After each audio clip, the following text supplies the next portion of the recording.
You're listening to the Tech Addicts Podcast.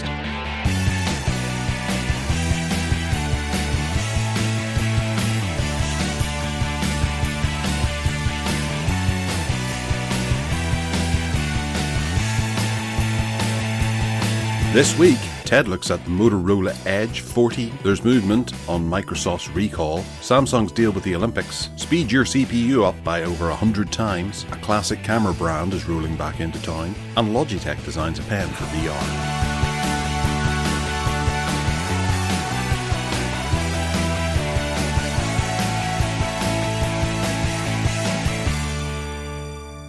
Hello and welcome to the Tech Addicts Podcast. I'm your host Gareth, and here be Ted. How you doing? You alright? Alright, I'm alright, John. Yeah, I'm alright. How you doing, Governor? I'm alright, John. From a very noisy North Wales, because the sun is out and every bleeding person in the world seems to have a dog that's barking. So beware. Well, I'm going to rename the site the Kennel site. Yeah. Okay. The kennels. And it's very warm here, but I don't think it sounds as though it's as warm as it is where you are. Well, I think it's nicely warm here. I've opened both my windows to attain a bit of a through draft in the old man cave here. But yeah, it's grand. I don't mind it that much. The old might man take my cave, jumper off that halfway sounds through. very rude. The old man that's cave. what it is. We know what the implications of that are, don't we? No, let's not go there. For the lotion in the basket. Yeah.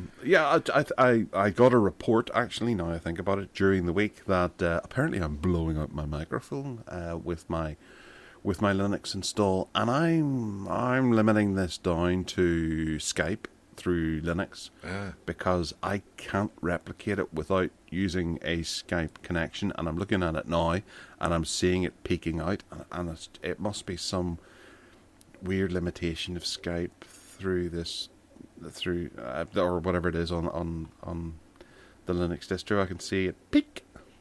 No, I didn't do it that time, but I don't want it to, so I'll just talk gently from now on until I get this sorted. But otherwise, it's working absolutely fine. So on your Linux, if you're using Skype, do you have to? Is it a Windows download, or which you're using a tool to then make work, or is it actually a genuine third-party Skype app? No, it's a genuine. Actually, I think it is actually a Windows Skype. I don't know. It's a proper app that's installed. That is Skype Right. that I install through the terminal. So it's Okay. It does have little problems and bugs and things like that whenever it's trying to update. So, but Linux users are somewhat anti-Skype, so even getting Skype on Linux is an achievement. But I do plan to move to Jitsi at some point in the future. I have it installed, ready to go. I just haven't spent the time with it. So that'll be one thing coming. Very I suppose exciting. that kind of we could move toward the Linux stuff that I'll fire out at the top of the show, so we can investigate other stuff later on. And I figured I'd just throw in a wee section called "My Interesting Linux Findings" here and talk about. It's a bit wordy. That it is my interesting Linux findings. Yes, so we could just shorten it down. So in the MILF section, I'm gonna we'll talk about worked that out. You swine. We'll just have a wee chin wag about all things Linux, because Ian Barton has written in about it as well, because I mentioned Joplin on the last show, which is now my note-taking central, I suppose it might be, and rolled it out to the family as well, and their notes are all self-hosted, I suppose would be the best way, and it all syncs. It's all very nice, and it works really nicely. It's a great interface, and it's not the prettiest interface. I'm sure Google Keep and OneNote are much, much prettier, but I do think this sort of combines together a decent interface with everything that you want without having prying eyes from Microsoft or Google into everything that you do. And without a pen. And without a pen, yes, but I have yet to actually find that a problem, even though I have a pen on my tablet. I've never really used it for that. So Ian Barton has written in to say converting Keep Notes to Joplin, and he says he started using Joplin as well. He's got lots of Google Keep Notes and wanted to import them to Joplin. There's a Python script that converts Keep Notes to env files, which is the Evernote format, and then Joplin supports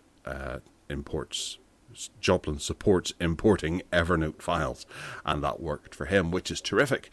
But I'm using the opportunity to actually weed out notes that I don't need anymore, and I've done Keep. I sat there and I went, that's rubbish, and then cut and paste, stuff from one to the other, and maybe kept about 20% of my notes because everything else was just old shopping lists and things like that. I was like, I don't need that anymore, and I'm glad I didn't import all of that. OneNote's a little more complicated because it's got PDFs and images and the odd web page that I've gone, I'll share that to that and see what happens, and it puts the whole web page into it.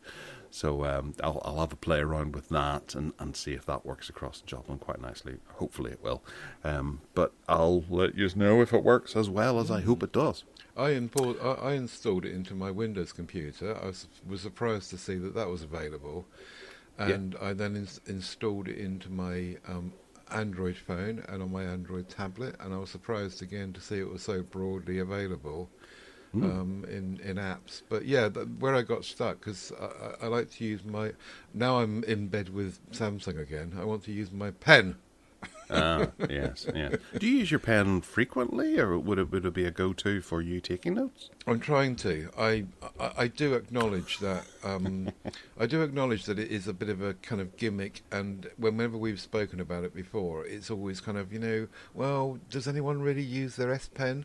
And so I've been trying really hard to use it. And when I'm jotting down a phone number or something, and I've been watching YouTube videos about all the tips and tricks and the benefits and all the stuff that behind the scenes it does, and no one really exploits it. I mean, for example, writing a phone number down on your lock screen. Just take the pen out, if someone tells you a phone number, write it on your lock screen on the the front panel without the phone being on, and then hover the pen over it, and it gives you the option to just dial the number, however badly your handwritten, and that's just one little example of the thousands of things that you appear to be able to do with the S Pen, which most people don't explore and exploit and find everyday uses for. So I'm trying really hard to do that. Long answer to your short question.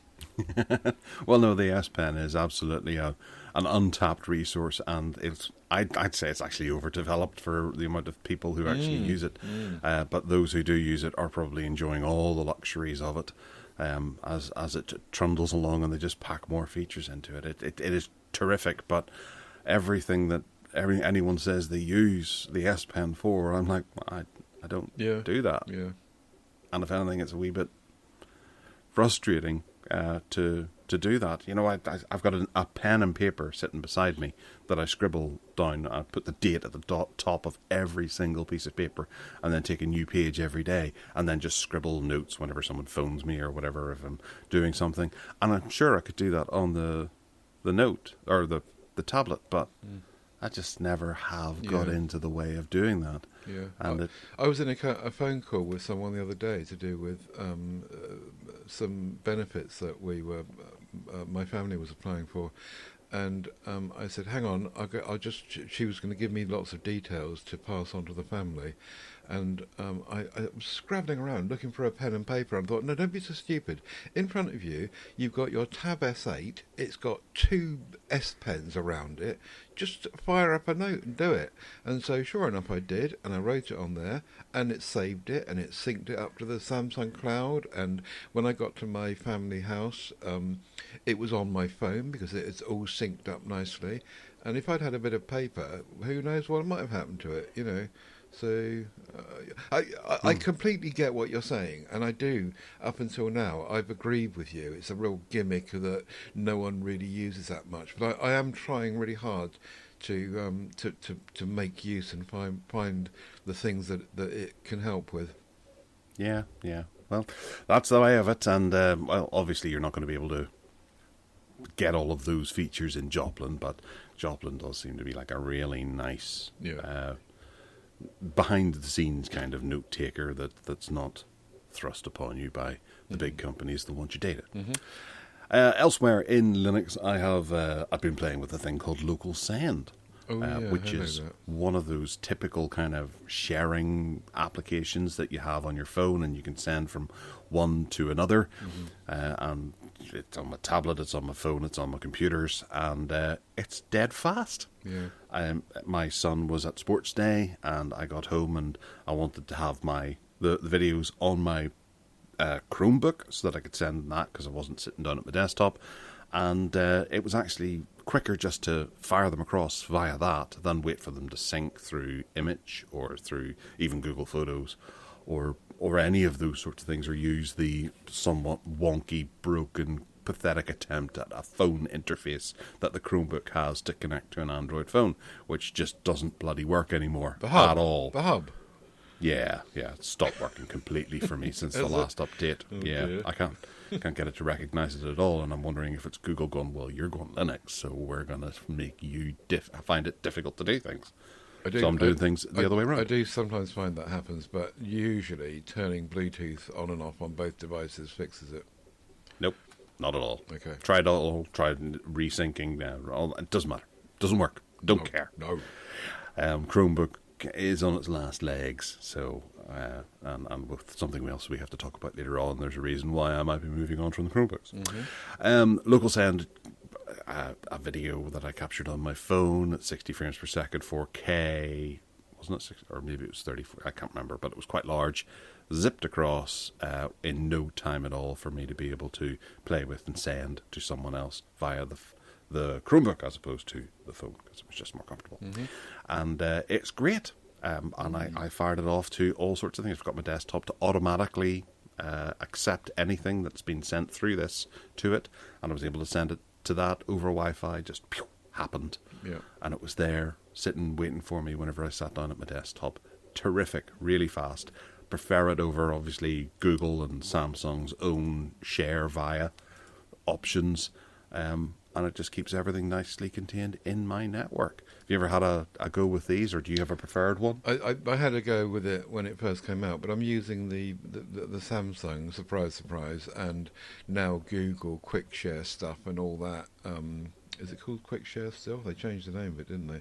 It was Quick Share. Oh, here it is. Yeah, it is Quick Share now. It used to be something else, and they've all now adopted Quick Share. And I find that Quick Share just works perfectly for me with my devices. But I'm not using Linux, so there you are. And the last one I wanted to quickly hark on about was KDE Connect. Now, where there is the phone hub, and then Windows has a pretty good one, especially if you've got a Samsung, to be able to interact with your phone. I wanted to be able to do things with my phone via the desktop, and there's a couple of different options, but I found KDE Connect to be, it's not the prettiest at any stretch of the imagination, but it is certainly the most feature packed, and it does some things that I absolutely adore and can now not live without. KDE is basically an interface for you to be able to connect to your phone. You can see text messages and all sorts of notifications coming across to your computer, and you can interact with them and do stuff. It doesn't quite do it in the same way as the aforementioned phone hubs and things like that from various big companies. They're a lot prettier, but this has extra features to it, like being able to set up particular commands that you can run on particular desktops. So where my KDE is set up, two things that I have that I actually use quite regularly is the ability to be able to shut down your computer remotely. There's just a button I can tap now, and it turns my computer off.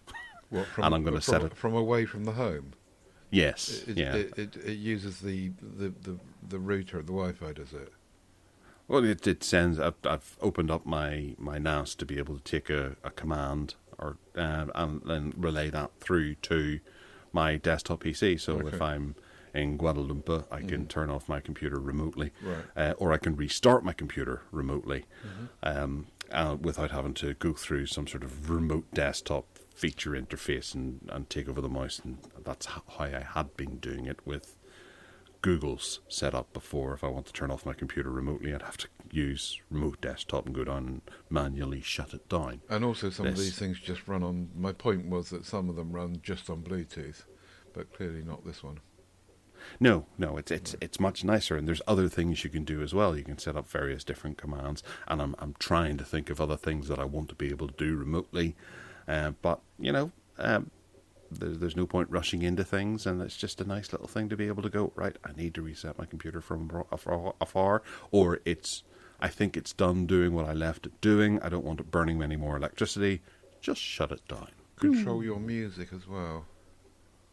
Yes, yeah, you can do that too, yeah. Music remote control, which looks like it... Yeah, it looks like it controls the music playback, but doesn't send it. So, your music needs to be on your desktop computer already, and then this app on your phone can then control it. I think that's right. Yeah. Oh, there's a whole rake of stuff. It doesn't just do sort of a couple of features. It allows you to be able to set up your own tasks and routines and stuff, which is great. And it's one of those things that it's available on every different platform. So you can do that, and if you have the ideas and the ganache to be able to set it all up, then you can go and do it, and it's great, fantastic stuff. And Love that. And it's free, but with donations. Yes, well, I think that's the way most sort of Linux software kind of works. Yeah. But those are my couple of takeaways from the last couple of weeks of things that I've set up, and I'm really enjoying. Plasma. What's Plasma? This is from the same company. Plasma is a desktop. Mm-hmm. Yeah, it's a Linux environment that you can install. And I think 6.1 came out last week, which people are raving about. But it's a really... I think it's very buggy, but if you're prepared to deal with the bugs, you get a very rich experience, and it's got tons of things that you can do, personalization and things like that, and being able to set up various different features and stuff. It does look really, really good, but I'm still in my Linux infancy that whenever a bug comes along, it's a proper hurdle that you have to get over in order to be able to fix it. Yeah. It's not like Windows, where you've sort of grown up with that environment and been betrayed by the company behind it that you feel that you have to leave. Yes, and some other bugger will have done it before you, so you can just learn from them what to do.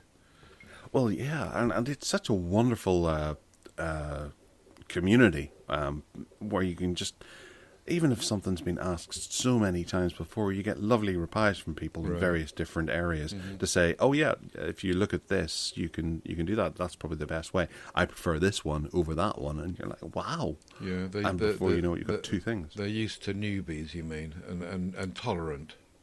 Yeah, they encourage newbies, whereas in the Windows environment, you're like, this has been answered before, your request has been closed. Yeah.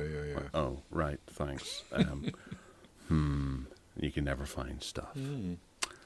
Well, it's very interesting to hear about your path in this whole Linux thing, I have to say. Yeah, it's good fun. Good fun. Enjoying it. And I haven't ever thought I need to go back to Windows. I'm taking my time with the Chromebook because I think it's going to be a bit more complicated if I decide, I'm going back to the way it was, Windows and Chrome. The Chromebook will be harder to reinstall. The Chrome distro, or the Crostini, or whatever it is that it's got on it.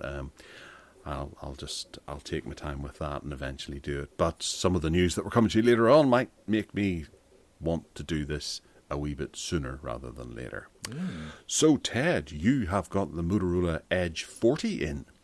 Yeah, a Moto PR sent it to me, and 14 months after release, but it got here in the end. It's of limited interest, really, and I'm not making a big deal of it. But I did do a review, and I'll link to it in the show notes.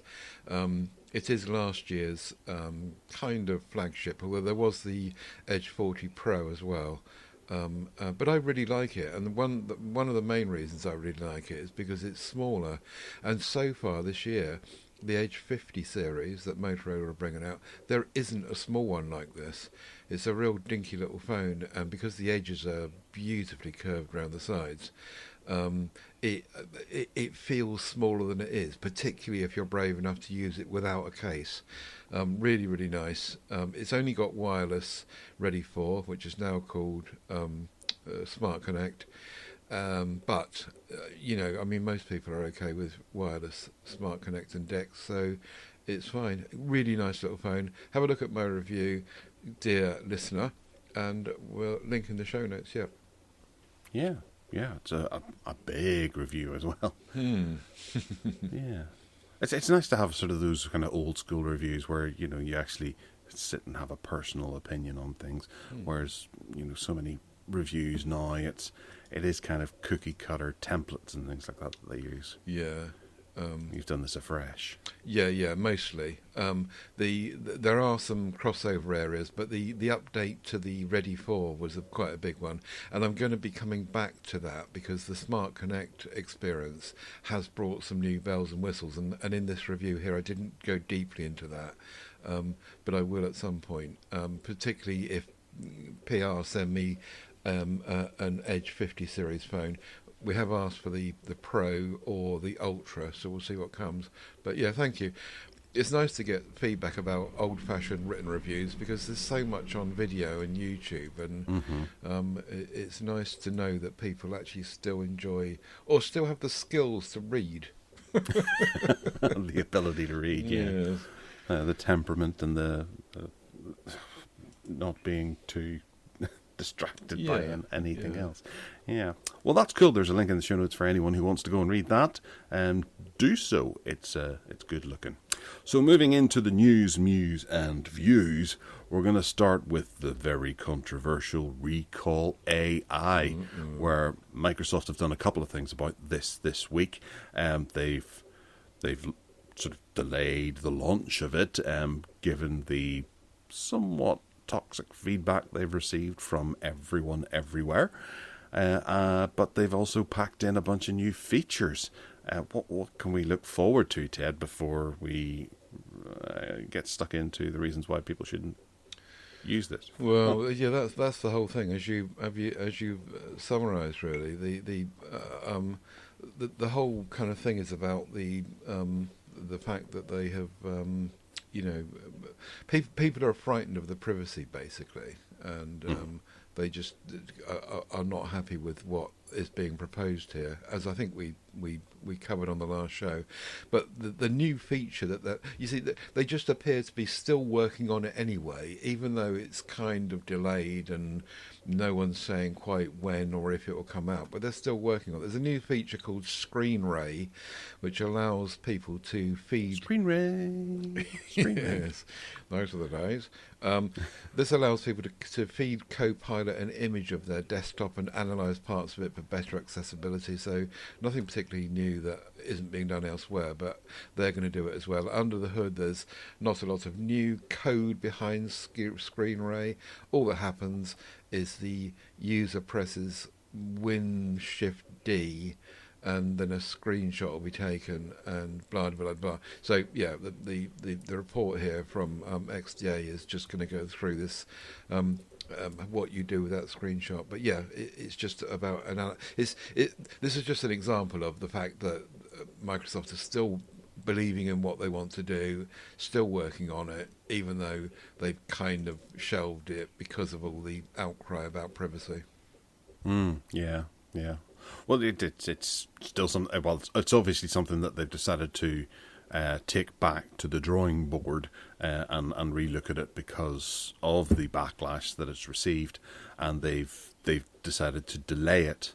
What were the dates, actually? I'm just having a quick look here. I'm not sure. It won't be launching it won't be launching on June 18th. Oh. It's going to be delayed back until 2039, which would be great. No, I don't know what date it's been delayed to. I don't think anyone said. No, I don't think they've said either that they're hedging their bets and trying to feel what the public reaction is before they actually do anything. Well, to be honest, the damage should already be done. And I don't think anyone should be listening to Microsoft from this day forward. If they sat down with a big development team, came up with this idea and didn't see any of the problems that the public had. Microsoft, I think, should be chastised for everything that's happened here, because they obviously don't have the privacy concerns of their users front and center, and they can let something like this go. And looking at the analysis of how things were stored at the people who have gone and had a look at the betas of this, or the alphas, or whatever it is, and torn it apart to show just how security lax this actual movement was from Microsoft toward bringing this out. It just goes to show that they don't care. They just want your data one way or another. They're going to take it. This is going to happen. And you know, it's like not locking the door to the shed at all, but keeping all of the gold bullion inside the shed in your garden. It's embarrassing, and Microsoft should actually really step down for almost putting this out. Microsoft do make changes behind the scenes and don't actually notify people. And imagine had they put this out without actually notifying people, and it just arrived on people's desktops as a wee a backfill secret, you know, that was just there. And people find about it that way. They couldn't do that, though, because they've said that it needs huge physical resources to run. This is all about the AI. Which is something that needs to be picked on as well, because the people who are running it on various different hardware at the moment say that that's not true. They're pushing this whole NPU thing as something that needs to be there in order for this to run. It's an extra chip that they want to sell people, and to basically be able to make things obsolete before their time. It creates a massive amount of e-waste. But it's bullshit that they don't need NPUs to be able to run this recall feature. I don't think I knew that. I thought that the hardware requirement was just a big hard drive because of the amount of stuff that's being backed up. But it's all about the AI race. This is what's happening, and that is true also of the next story we're going to come to. But Microsoft are just trying at any cost. They're trying to keep up with what everyone else is doing. Apple are doing it as well. You know, the talk about Apple now trying to, you know, at all costs keep up with what everyone else in the world is doing with AI, and actually through various bits of research, your average user, apart from mucking about with Samsung's Bixby AI or whatever it is, they're not that bothered about the kind of in-depth stuff about AI. And most of the features, for example, that were released with 6.1 or with the recent Pixel beta, you know, after kind of playing about with them, people are like only using 10% of what they can do. But the big firms here are all driving this AI thing forward, and as I say, Apple is next by the looks of it. Yeah. No, you have to have an advanced CPU to be able to run the Copilot Plus thing, which essentially, if you look at it from this point of view, is you buy a laptop. Your laptop's going to be powerful enough to do what you want to do. Microsoft want to be able to run AI on your laptop, so you're going to have to buy one with a particular NPU, an advanced CPU, to be able to run the AI in the background. So you're paying for the hardware for Copilot to be able to run, to analyze all your screenshots and which are all on your computer that it's gradually taking, and then it sends that information back to Microsoft for them to be able to reap the benefits of, to be able to sell more crap to you. It really is a horrible. I just didn't think that applied to the recall feature. I realised that was the Copilot thing, but I thought the recall would work on anything as long as you had enough storage. But anyway, I take your word for it. Yeah.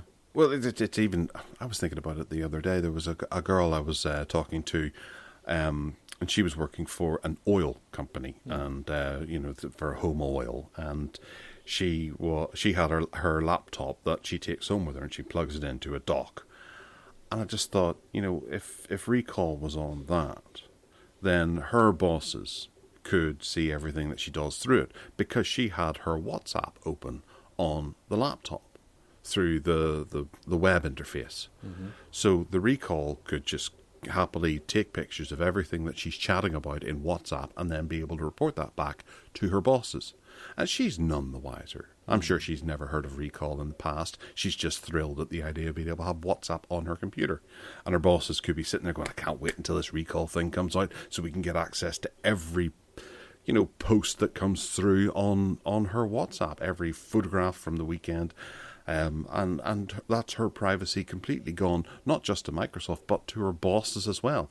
If she was to complain, I'm having a crap day, such and such was a bastard to me, then they're going to know because they'll be able to sync across her recall information to their central server and go through everything she's been doing. That's in a very small company. And this is why I think that, they're getting cold feet about it, and they're trying to get it out of the headlines and sit on it for a while and then probably sneak it in later when no one's watching. It doesn't matter. They've already come up with this idea, thought it was a good idea for it to roll out, which is, I wish, I said out loud I was going to murder that person, but, I wish I hadn't done that now because people are looking at me thinking, he's going to murder that person. If that person ends up dead, I'm going to be blamed. Well, yeah, because you said you were going to murder them. That's what Microsoft has done. They've already committed the crime.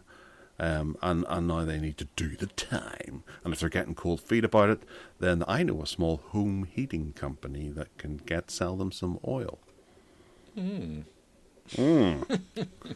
Right. Well, moving on to Russia, or Russia, as we should pronounce it. That's the correct way of pronouncing Russia. Is it? It's Russia. Yeah, it's got an I in it. All right. Russia's largest tech company has just released a free AI tool that could save Microsoft, Google, and Facebook tens of millions of dollars. And what is it? And who's it from? It's Yandex, isn't it? Yeah. And everyone's getting decidedly cold feet about that as well because I know a small home heating company that could sell them. Yeah, because the very next day or the day after, it turned out that Biden has banned Kaspersky's products in the USA in the same way as Huawei was done.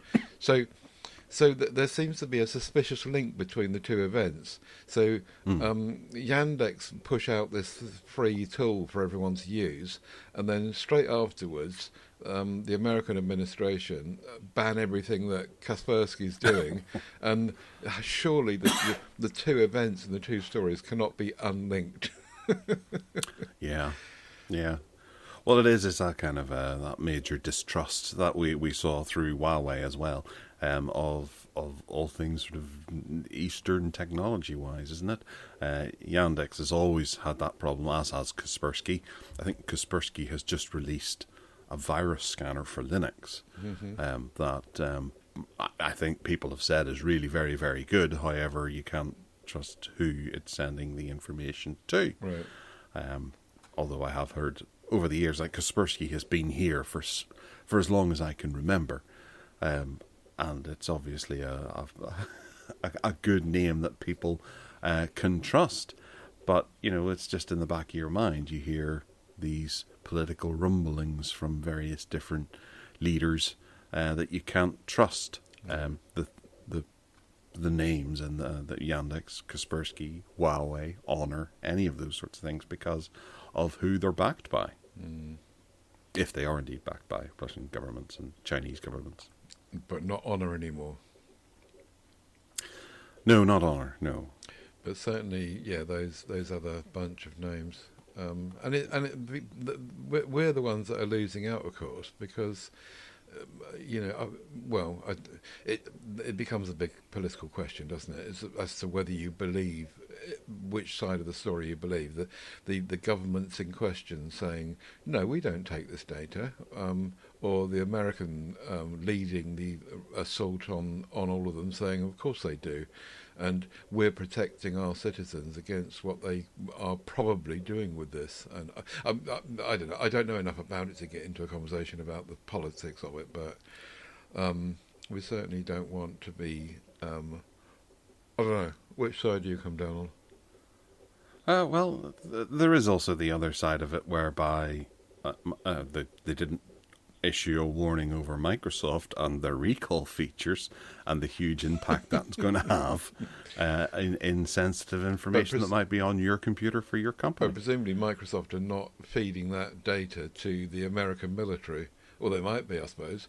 But then the people that live in China, our equivalent podcast from two bods in China, are probably saying that Microsoft, they're sending all that stuff to the American military, and yet we're not allowed to send our Huawei stuff to our military. So what you need to do is just go open source and self-host. Yes. That's all you can do. Linux away. Yes. Which brings you back to Yandex. Oh, can you self-host it?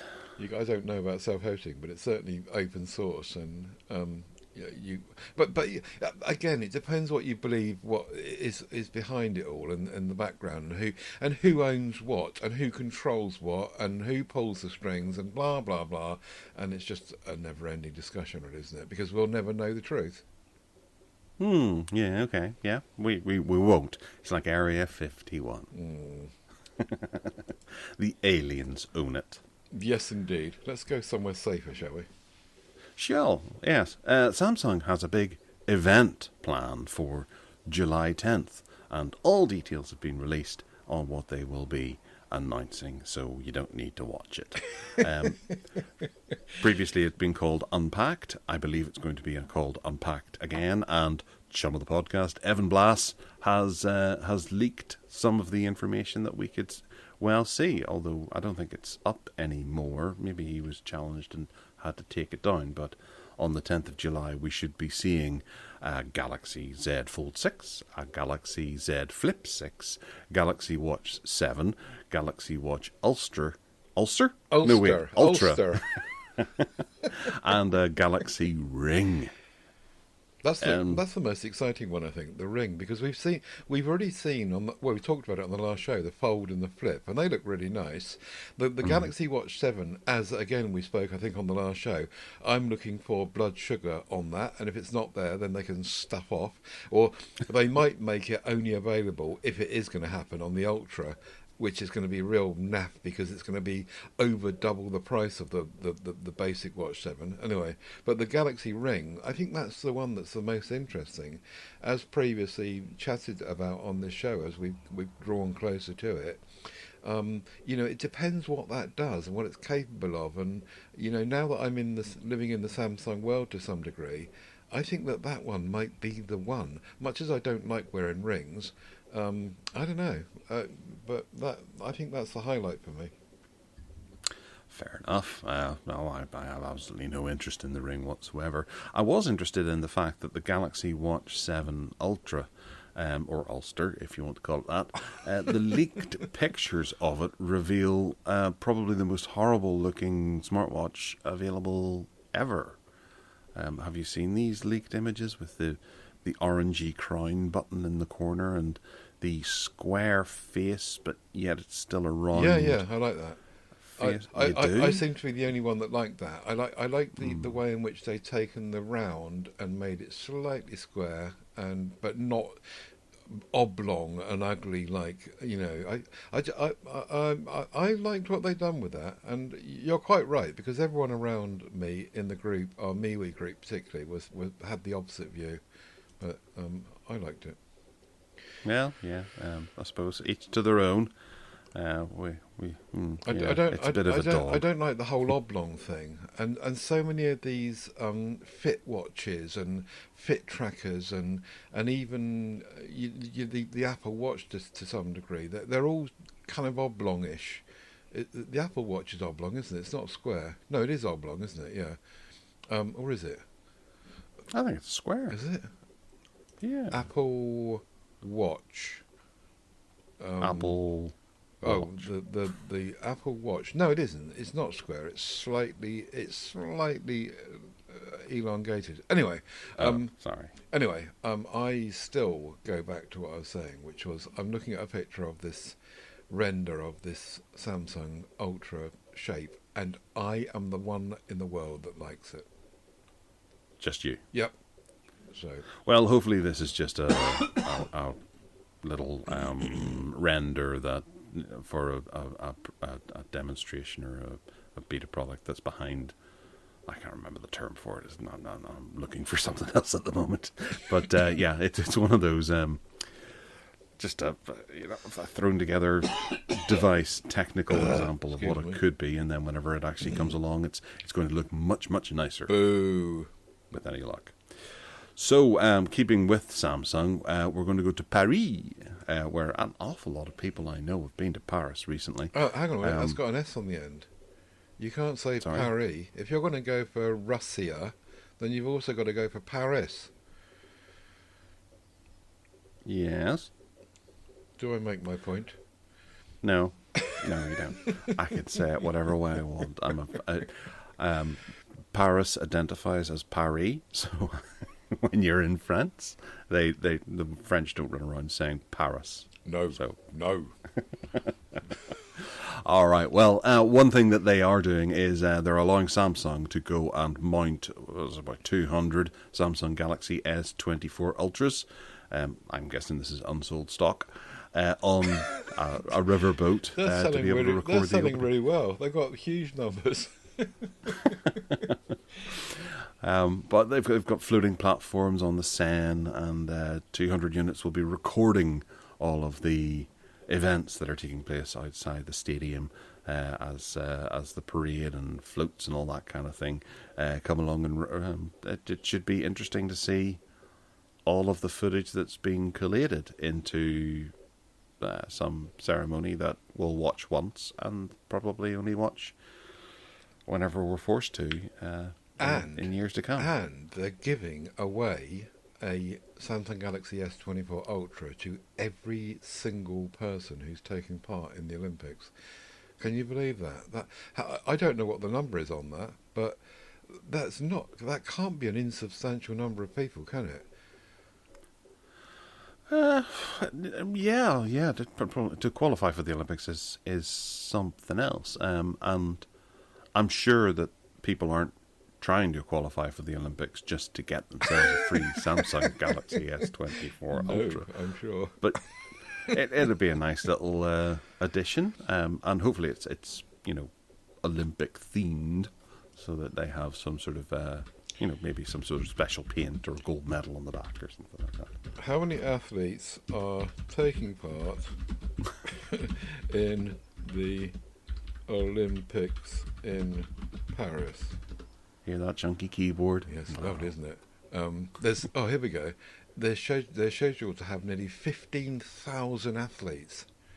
That's one way to get rid of your unsold stock. That's going to cost Samsung an absolute fortune, isn't it?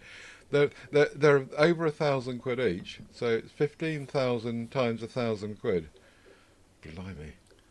So I wonder if that's going to add to Samsung's figures of sold devices, or do they write that off?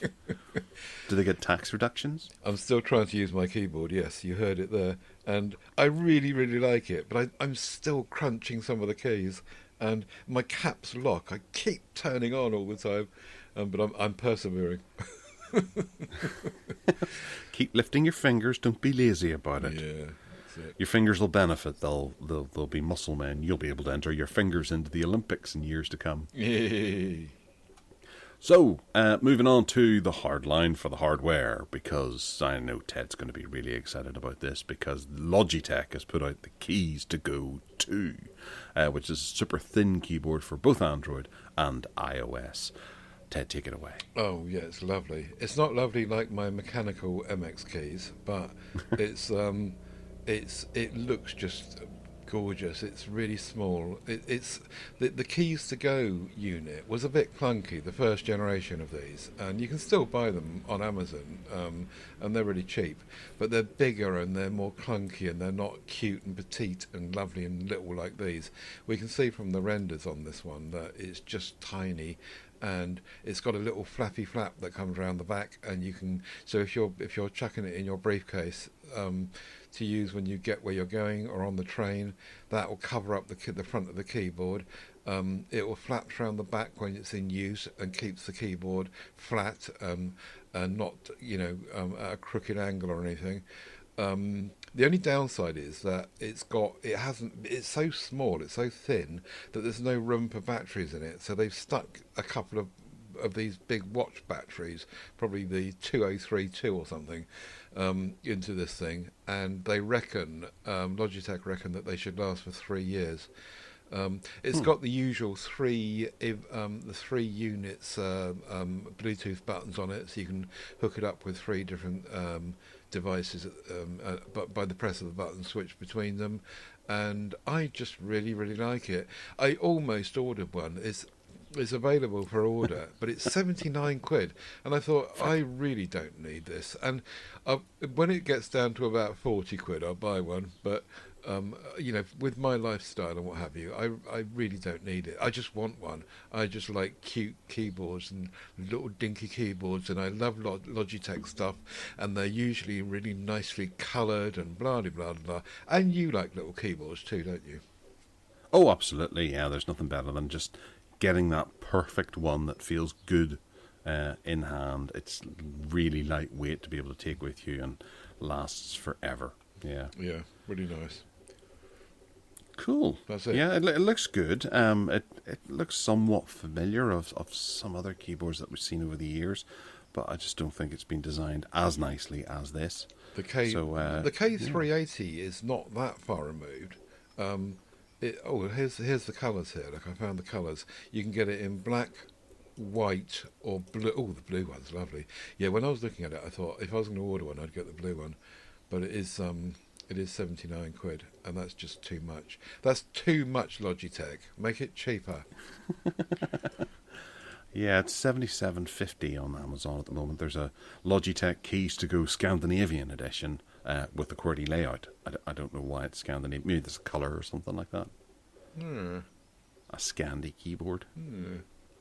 Don't know. Anyway, yeah, well, that's 2 quid less then already. Oh yeah, there's the proper listing for the Logitech one there, $79.99. Right, okay. Pink, grey. Or is there a pink one? Oh no, it's actually they share the listing with the Keys one. Right, okay. Right. But I really fancy that, and one day I'll get one when it's reduced. Yeah, Black Friday sale. Yeah. Keep an eye on that. Stick it on your wish list. Right. So, yeah, moving on. We have let's have a go with this. The first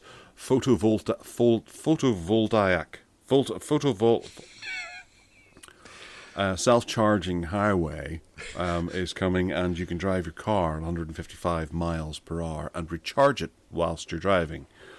Photovoltaic. 155 miles an hour? Wouldn't you get a ticket? Isn't that a typo? I had this discussion in the group. I said, they must mean 55 miles an hour, surely. But perhaps not. Perhaps you've got to go that fast to get the charge. If you... to get the charge. That would be cool. I could just imagine an 80-year-old going out, I need to customer charge of car today, and driving at 155 miles. Is this not like over an Autobahn type thing where there's no... Yeah, it's a roof. So the whole thing relies on the fact that it's a roof. So it's a roof over a road. The roof is made of solar panels. The panels collect the sunshine and put the electricity through into your car somehow, which I couldn't quite understand how it gets to the car. But while you're driving underneath it, it charges your car, whether it's 55 or 155 miles an hour. I really hope the method for transferring the power from the solar roof to your car is by Dodgem-style electrical cable. Yes. And it's got sparks. That would be so much fun. That would be very funny. You would feel compelled to smash your Tesla into another car as you're zipping down there. There's a Zoe. Let's get it. Yeah. But can you imagine the cost of the infrastructure needed to do this all over the world, or even in rich Western countries? It would just be massive.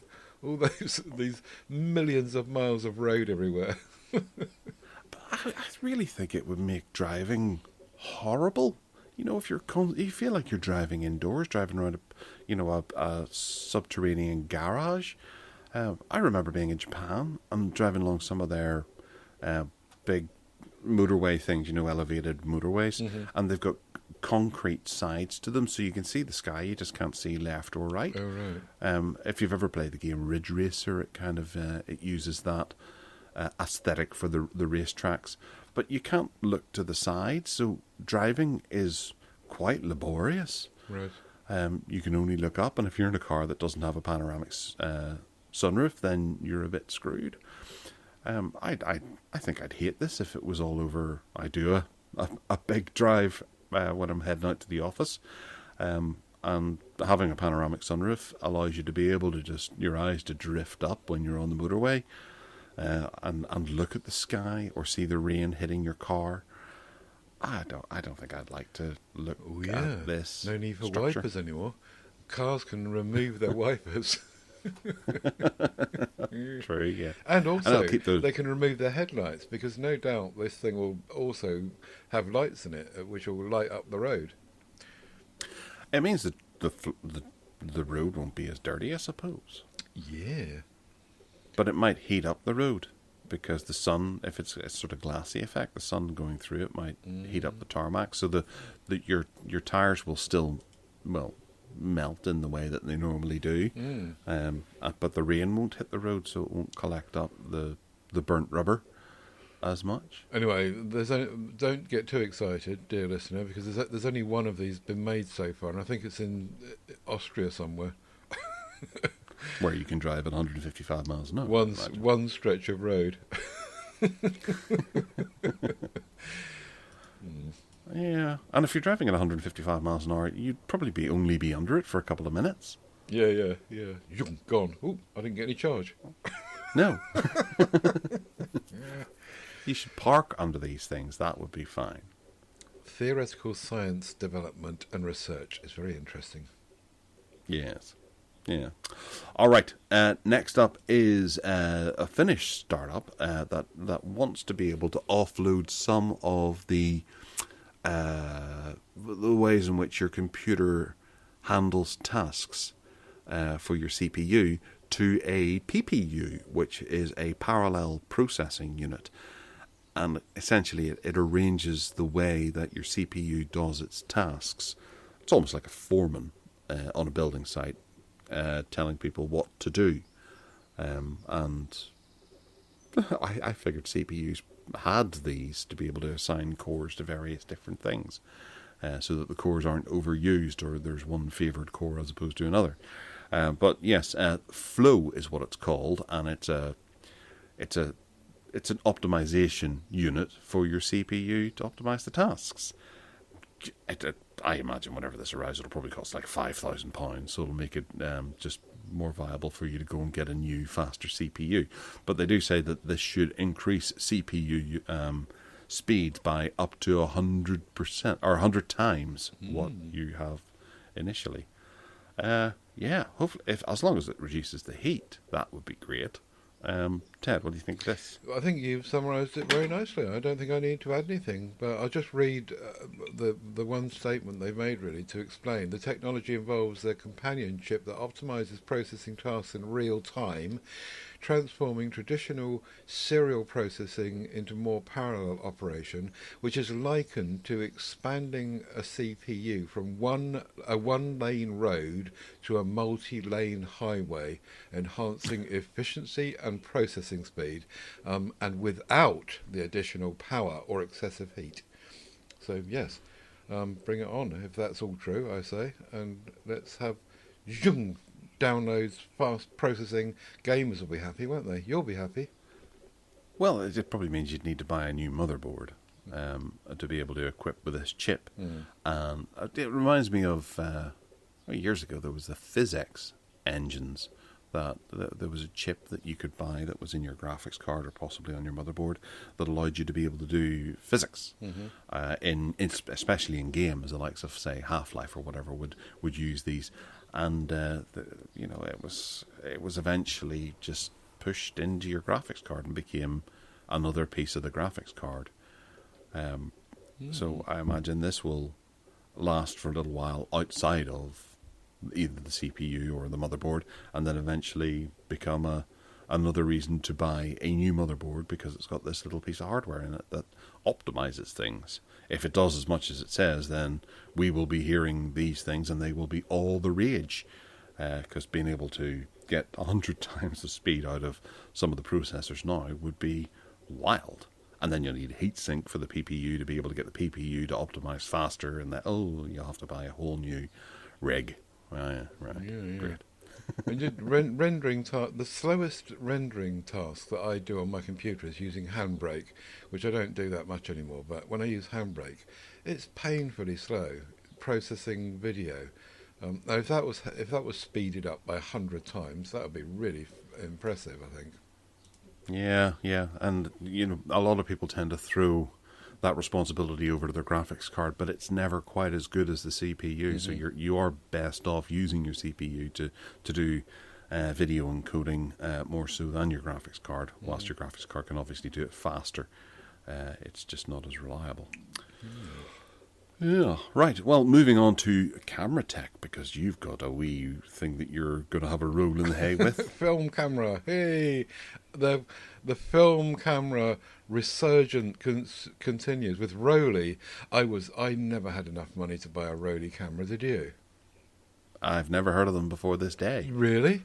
Yes. Oh, well, maybe the difference in our ages is telling. Then the Rollei stuff I remember very clearly being around in the 70s and 80s, and it was just it was a premium, like a Leica. It was a premium kind of device that you only bought if you were stinking rich and you were famous, and it was just lovely.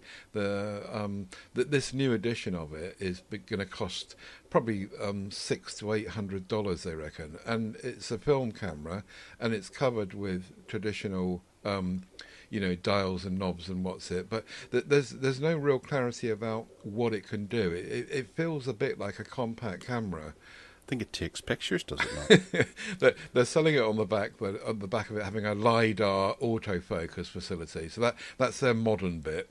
And it's got a fixed lens of 35mm f2.8, and it's based on the one from 1974, which was called the 35S, I think. I think it was the 35S. The 35S, which I just could. There's no way I could have afforded to buy one of those. It was so expensive, but it looks really cute and it looks really retro, and it's got even got dials on the front panel facing the subject, and it just looks absolutely lovely and dinky and gorgeous. And I wonder how many they'll sell, really, if people have got to use film again. I don't know. I do get the whole retro thing with compact cameras. I get that completely, but I think I don't really think that people are going to be bothered to be buying film, and unless you're a professional and blah blah blah. That's the bit I think they're missing out of the equation. Yeah, I actually got bogged down there looking on eBay for the Rollei 35S to see what kind of prices they are, and they're still really expensive. Even for the second-hand ones, about 400 quid. Right. Even going up to 1,200. Just lovely though. I love these retro cameras, but make a digital one, and that'll be much more sensible, I think. Yeah, I suppose, but doesn't that kind of kill the whole unique?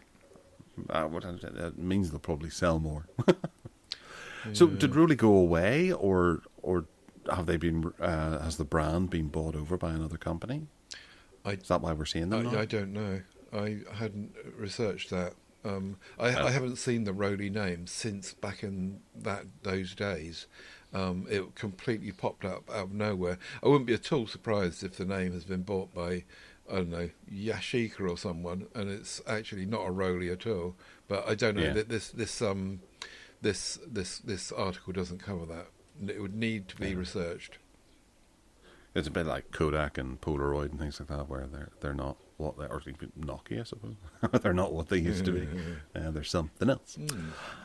Something else, indeed, is that SpaceX has started selling the new Starlink Mini for $600 in select locations. This is a small portable kit that has a built-in Wi-Fi router and can fit in a backpack and allows you to get access to the Starlink network on the go, which is pretty good. Obviously, you will have to pay a monthly subscription fee to be able to access the service plan, so it's not something that you're going to want to just run in and grab this, because unless you could maybe pay for sort of 1 month out of the year, that would be quite good.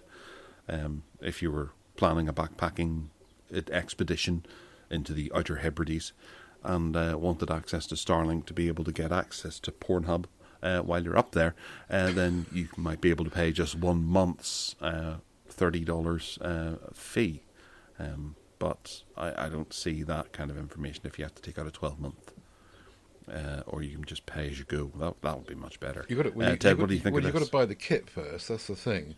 I remember when Ian Barton bought his, that the outlay was really substantial, and here we're talking about $150 a month to actually get the thing going, $599 to buy the thing, $150 a month to run it.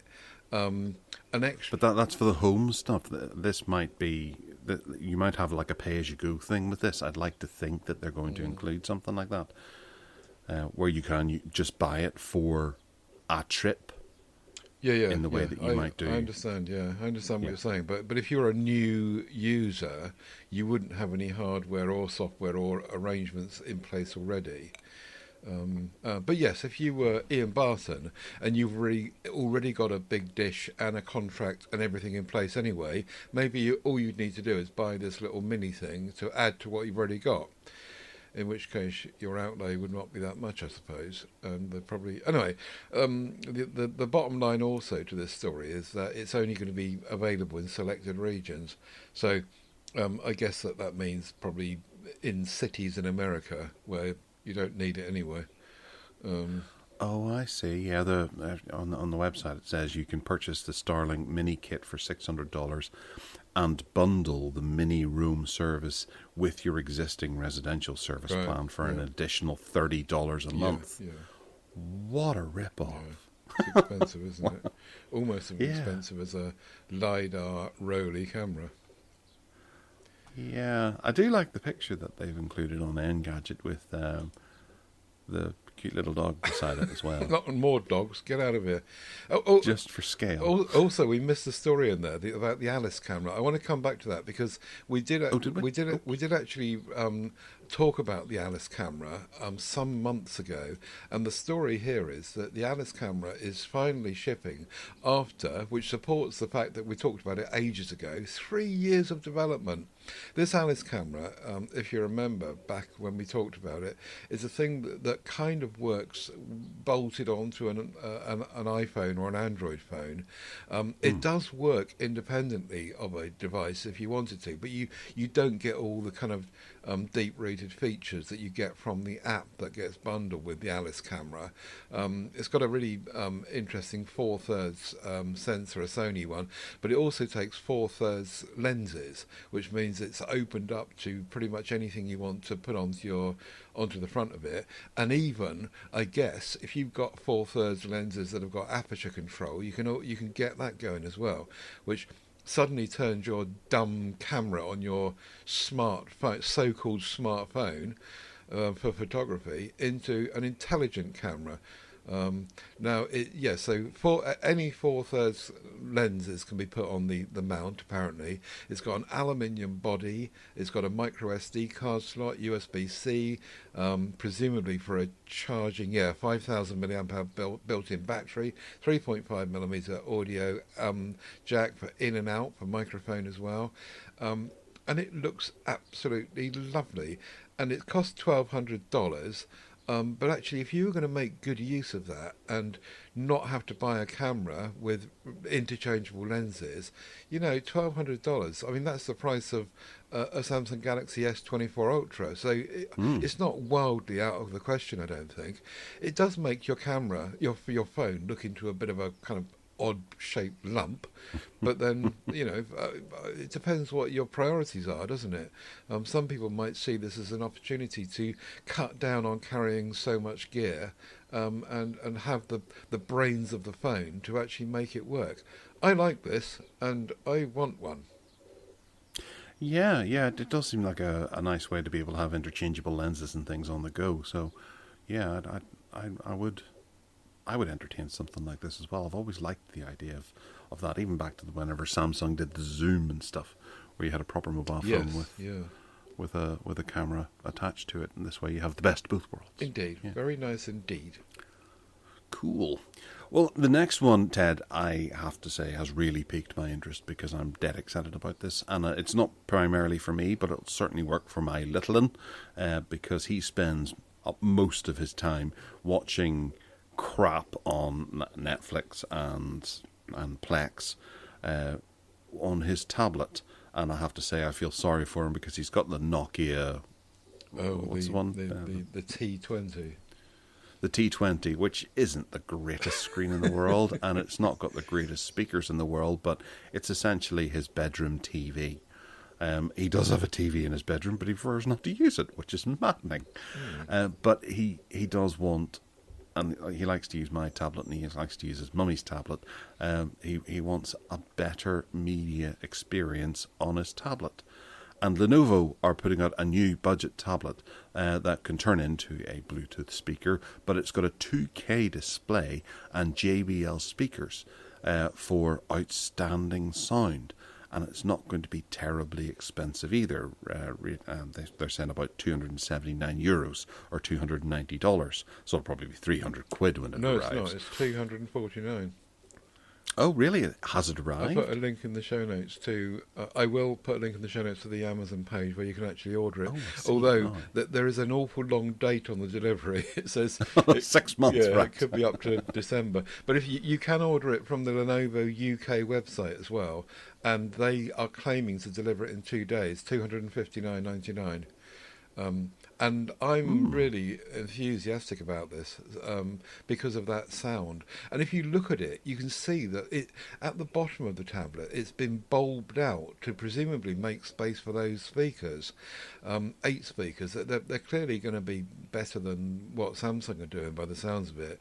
JBL with hi-fi matrix structure, Dolby Atmos, of course, high-res audio supported.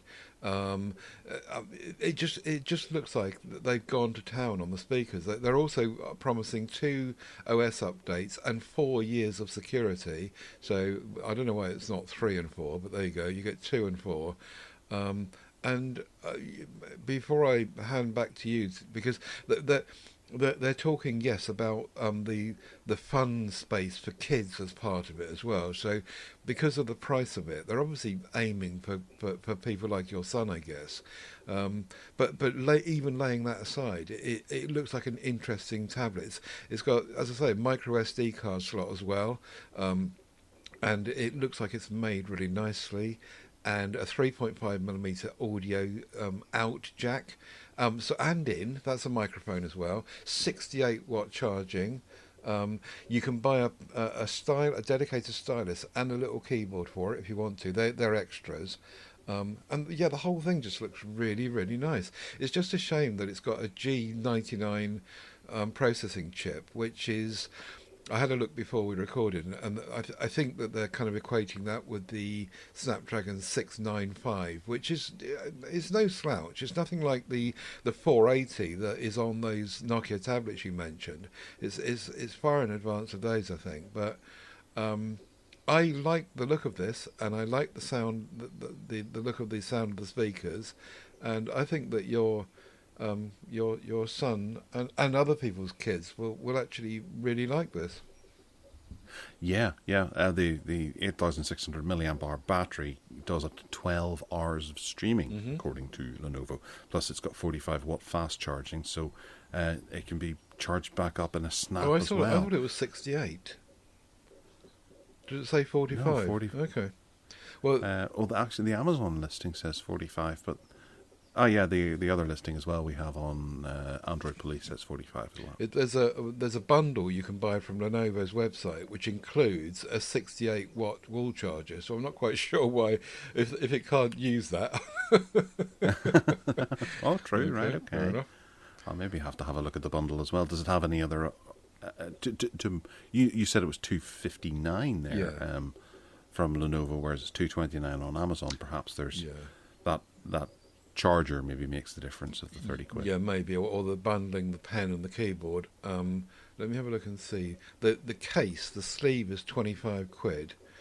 No, actually, I see the link now. right. The keyboard is not. I don't think it's available yet because it's not being listed as an accessory yet. Just the case is.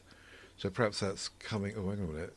No. Perhaps that's coming soon or something. Yeah, don't know. Yeah.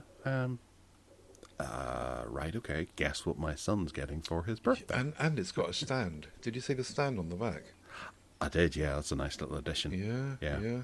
The Lenovo have been good at this over the years. They have these little, the yoga devices, the Android tablets with their little stands and the bulbous bases and that sort of thing. In terms of design, I think that Lenovo are quite good at this. Yeah. And it would be great if they supported it beyond this. I remember Lenovo did the one with it had a flip down stand. Yes. Was it one of the Lenovo yoga tablets? Yeah. And it had a hole cut in it so you could actually dangle that's it right. from above you. And they never did anything beyond that. No, they left it at that. And yeah, they had no updates at all on that because I bought one. There was no OS updates, and they abandoned it after about 6 months. Well, as I said earlier, they're promising 2 updates on this and 4 years of security. So I guess you've got to trust that's true. Wow. Yeah. Oh, it's a maddening thing. But with 2 years of guaranteed updates, 8 gigabytes of RAM and 256 gigabytes of storage, actually, I'm noticing on that one on the Lenovo website, whereas the Amazon one is 128. Right, okay. Cool. Yeah, having one of those. Absolutely love it. Thank you. Dolby Atmos, too. Yeah. And those speakers, I bet they're going to be great. I want one. Yes. Your portable DJ, flipping heck. Okay, so Wearables Watch, where we're going to talk about something that's so unexciting. I can't believe we're actually talking about it. The Pixel Watch 3 XL, which you can put on your arm and damage very easily. This is a bigger version of the smaller version, and it's got a 1.45-inch display that has altered band connection.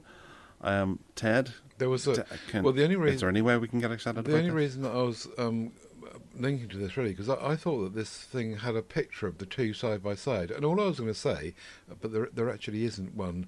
There's one with one facing back and one facing forward, but not both facing forward squarely. Anyway, the only interesting thing for me is that whenever I put my Pixel Watch on my wrist, it feels just really girly and small and horrible. And that's the only reason I don't like wearing it, frankly. And they're going to make a bigger one, and I shall be up for this because simply it's bigger and it's more like the size of my Galaxy Watch, and I think that's good. That's all we need to say about it, because actually no one knows anything else about it anyway. But this is a huge leak, so we'll come back to it, or perhaps not if you don't want to. Oh no, we will, but I'm not excited about it at all. But the listeners probably are. 1 or 2. Yes. Cool. Next up, we're still in the wearable section, which is the Logitech MX, which is a Meta-supported tracked stylus for Quest headsets. So if you're in your virtual reality realm, Logitech has made a little S Pen style stylus that you can use to draw in both 2D and 3D environments, which is crazy. I guess you really have to know what you're talking about here. Ted, well, what you're talking about? I think you put your Meta headset on and you can then interact with it, what you see in front of you, in a kind of Apple Vision Pro type way. if that's what it's called. I can't remember. And you can either hold your hand up in front of you and use the pen to draw in 3D in front of you, just in the air, or there is you can put it on a surface in front of you and use it in a 2D way, like you said. And then use the surface of whatever it is it's touching to then to do your drawing or writing on it. And that's it. The pen itself looks like it's a really odd shape. It's kind of a V shape, which is really fat at one end. Presumably it's got the battery at that end with the USB-C charging port there. And it's just like a really chunky, odd shape. But the interesting bit will be about someone holding it in front of you in the air in this 3D type way. I'm not quite sure why that would be any better than just using your fingers, really, like they do with the Apple one. Because with the Apple one, it's all, you've probably seen the video, it's all about pinches and swipes and clever stuff. It's the cameras are watching what your hand's doing in front of you. But I'm not quite sure how this would be better in the 3D world. But I can see it on a surface in front of you. I think that would be really good. It would be, but I guess you really have to be into your VR to know exactly how to get the most out of this. And I'm sure there's people out there going, "Oh yes, this is what I need." But just for shits and giggles, it's probably not going to work with Joplin. Oh dear, no, it definitely won't unless they develop it. Oh, I've just seen the little charging stand pod thingy. That's really cute as well. You put this, it's like a little. Inkwell. Yeah, it's like a little inkwell. Exactly, yeah. And maybe that's the point, is it? And you put it in there and it just sits. Oh, that looks really cute.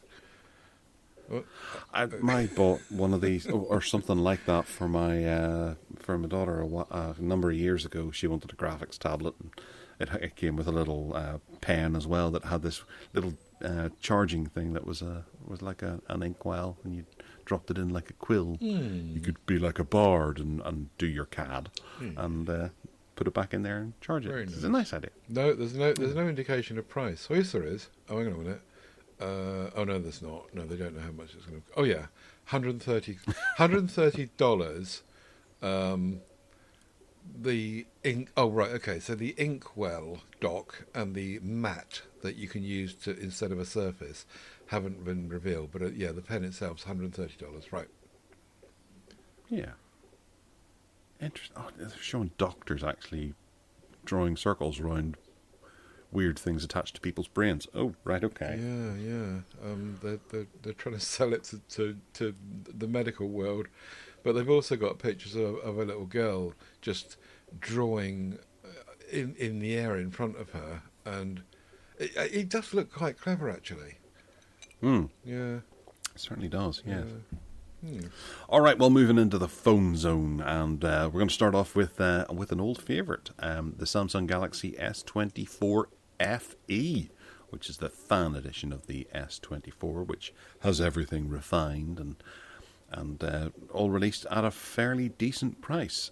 I remember years ago getting into hot water because I said that it was a medium-ranged phone as opposed to a flagship, but I still believe that these are sort of middle-of-the-road phones for folks, or even budget phones in a way, that people can pick up on decent deals from networks, and they prove to be very popular. Samsung Galaxy S24 is obviously going to improve on the S23 FE with the various different possibilities. Even a larger display as well, which might be quite nice. And they're looking at a 6.65-inch Super AMOLED display, which is kind of possible. There's a 50-megapixel primary lens and the Exynos 2400 chipset, which people will probably complain about. Most people won't notice the difference, to be honest. 4,500 milliamp hour battery. Remember I think I have the S22 FE downstairs, and the battery on it was fantastic. It lasted for a day and a half to maybe even 2 days. And it's got One UI, as you would well expect, and all the niceties that brings with it. I think the S23 had DeX on it, but the S22 that I had didn't have DeX. Oh no, we So no it'll be no. We interesting. had this conversation before because you said that before, and I said I think you'll find it has, and then you went and checked your wife's, I think, and you said, oh yeah, so it has. All right, okay. Well, I've forgotten that chapter of my life, but then I forgot what I had for breakfast. Who The knows? most interesting thing about this one, I think, and the one that is already raised some eyebrows, is that in making it 6.65 inches, the same as every other bloody phone out there, instead of the 6.4 inch kind of nicer size it was, they've made it thinner. And although they've got the same size battery, I believe, being thinner. Well, I think one person in our group was saying that they would rather that it had stayed the same fatness and got a bigger battery on it. That was the kind of reaction to that. But yeah, you're right. I mean, everything else about it is just going to be Samsung. And if you're okay with those bigger size devices, says me wielding a 6.8 inch S24 Ultra. Maybe I'm talking out the back of my head. But yeah, it will all come down to price again, won't it? Yeah. And if anyone's looking for the latest and greatest of Samsung, I think the safest bet is just go with the Fan Edition, because they are the greatest hits of Samsung from the last year, and you'll get it at a really good price. I wonder if they're going to start doing what Motorola are doing and releasing devices that are not complete flagships with no wired DeX, which is one of the things that I pointed out in my Edge 40 review, that you don't get wired, you only get wireless. And actually, as I said earlier, most people will be okay with that because wireless DeX will seem to be better, but you do get this kind of latency issue when you're streaming local media. But then you see most people won't be streaming local media, they'll be streaming from the cloud, which makes it not matter, and their phone just becomes a remote control really when they're sat in front of their telly. But yeah, I do wonder if Samsung might go the same way as Motorola and say, right, okay, this is a cheaper FE edition, it's not the flagship, we'll just put wireless DeX in. Don't know. Yeah, well, we'll see. It's an interesting proposition. Next up is the Honor 200 series, which is going to launch in Europe and the UK with a studio-level portrait camera. Well, no, don't laugh. I think that Honor has always done really well with their cameras, and it's been one of the best things that they've been able to offer. And also the Magic UI that's on it is quite nice too. Are you not excited about I just think it's potential? I think it's a load of marketing bollocks, frankly. They've sat there and thought to themselves, right, what can we feature in our camera and push and plug and make sound great that no one else has done yet? I know. We'll go to town on the portrait camera. So what can we do then? Right, here we go. We've got a 50 megapixel rear-facing camera. We'll call it a special studio-level portrait camera. And we'll put this customized Sony sensor in it. So they've done a deal with Sony to try and get them to say, yeah, we've customized it. And they probably just moved one thing to make it customized. And they reckon Honor are saying that the OIS on the telephoto lens will help eliminate shake and make portrait shots better, sharper and crisper, and blah blah blah. And it's just and they've done the same thing to the selfie camera on the other side as well, and blah blah. It's just I honestly, Gareth, I think it's just marketing bollocks. They thought, how can we differentiate our one from everyone else's? And this is what we'll focus on. No pun intended. Yes, but I don't think it's anything fairly new. I think Honor have done that for as long as I can remember. I think one of the Honors that I had years ago was it really pushed the selfie camera as being a portrait camera. And it worked really nicely. It was one of the first front-facing cameras that did iron out many of the wrinkles and things that would appear on other people's faces and not mine. Obviously, being as pretty as a flower, I don't have to worry about those sorts of things. But it did an awful lot of work behind the scenes, and they really pushed that to the point where they were bringing professional photographers in to help promote their brand. And paying them. Well, and giving them a free device probably at the end of the day. I remember going out to Paris, or Paris as they tend to call it, in front of Ted, just in case. And they had a bunch of professional photographers running around showing you what they could manage to achieve with the hardware inside the camera.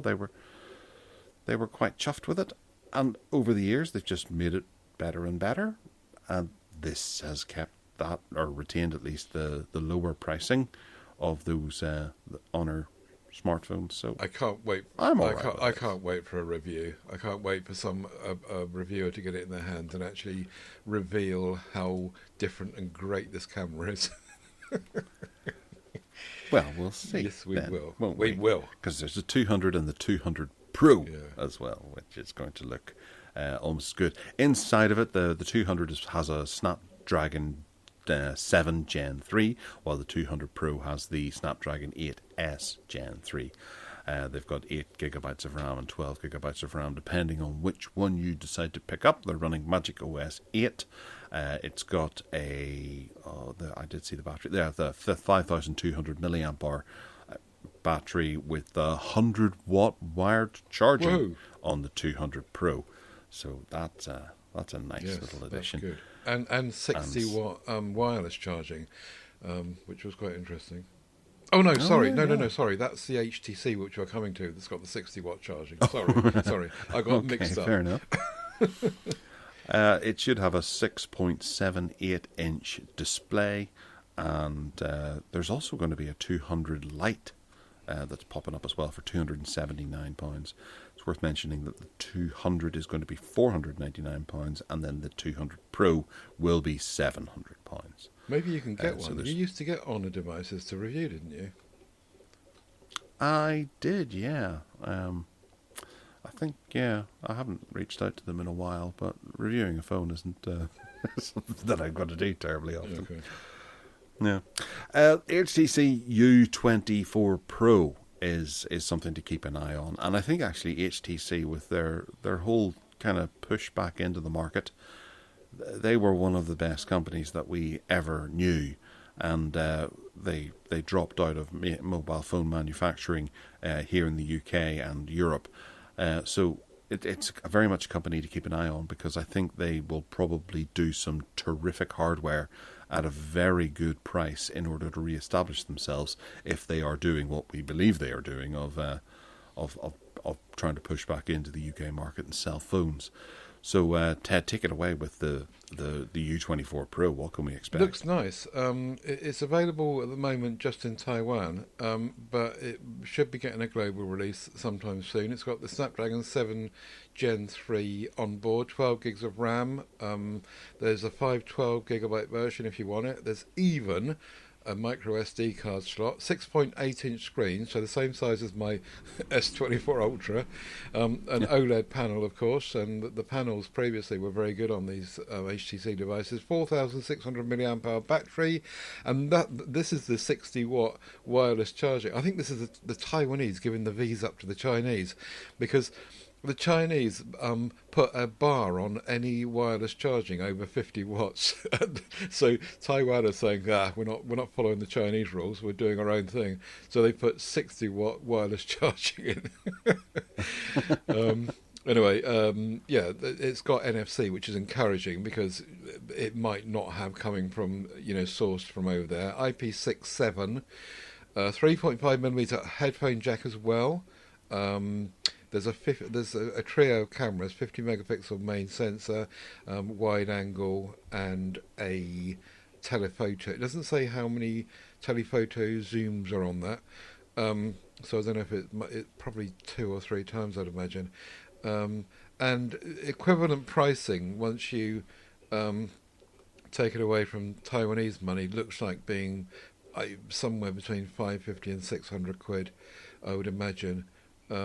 So yeah, it's available in white and blue, and it looks really nice. I really, as you said earlier, I really liked HTC devices back in the day. I thought they were great, and I majored heavily on them. In the evolution of Android in the early days, HTC were just there and up there, and they were so instrumental in what was going on. and it's just a shame that they dropped out. And I hope that they, if they're going to release this globally, that they're going to keep up to date with the OS updates. It's coming with Android 14. There's no word about any promise of updates or security or anything, but I hope they get it right this time. I really do. Absolutely, yeah.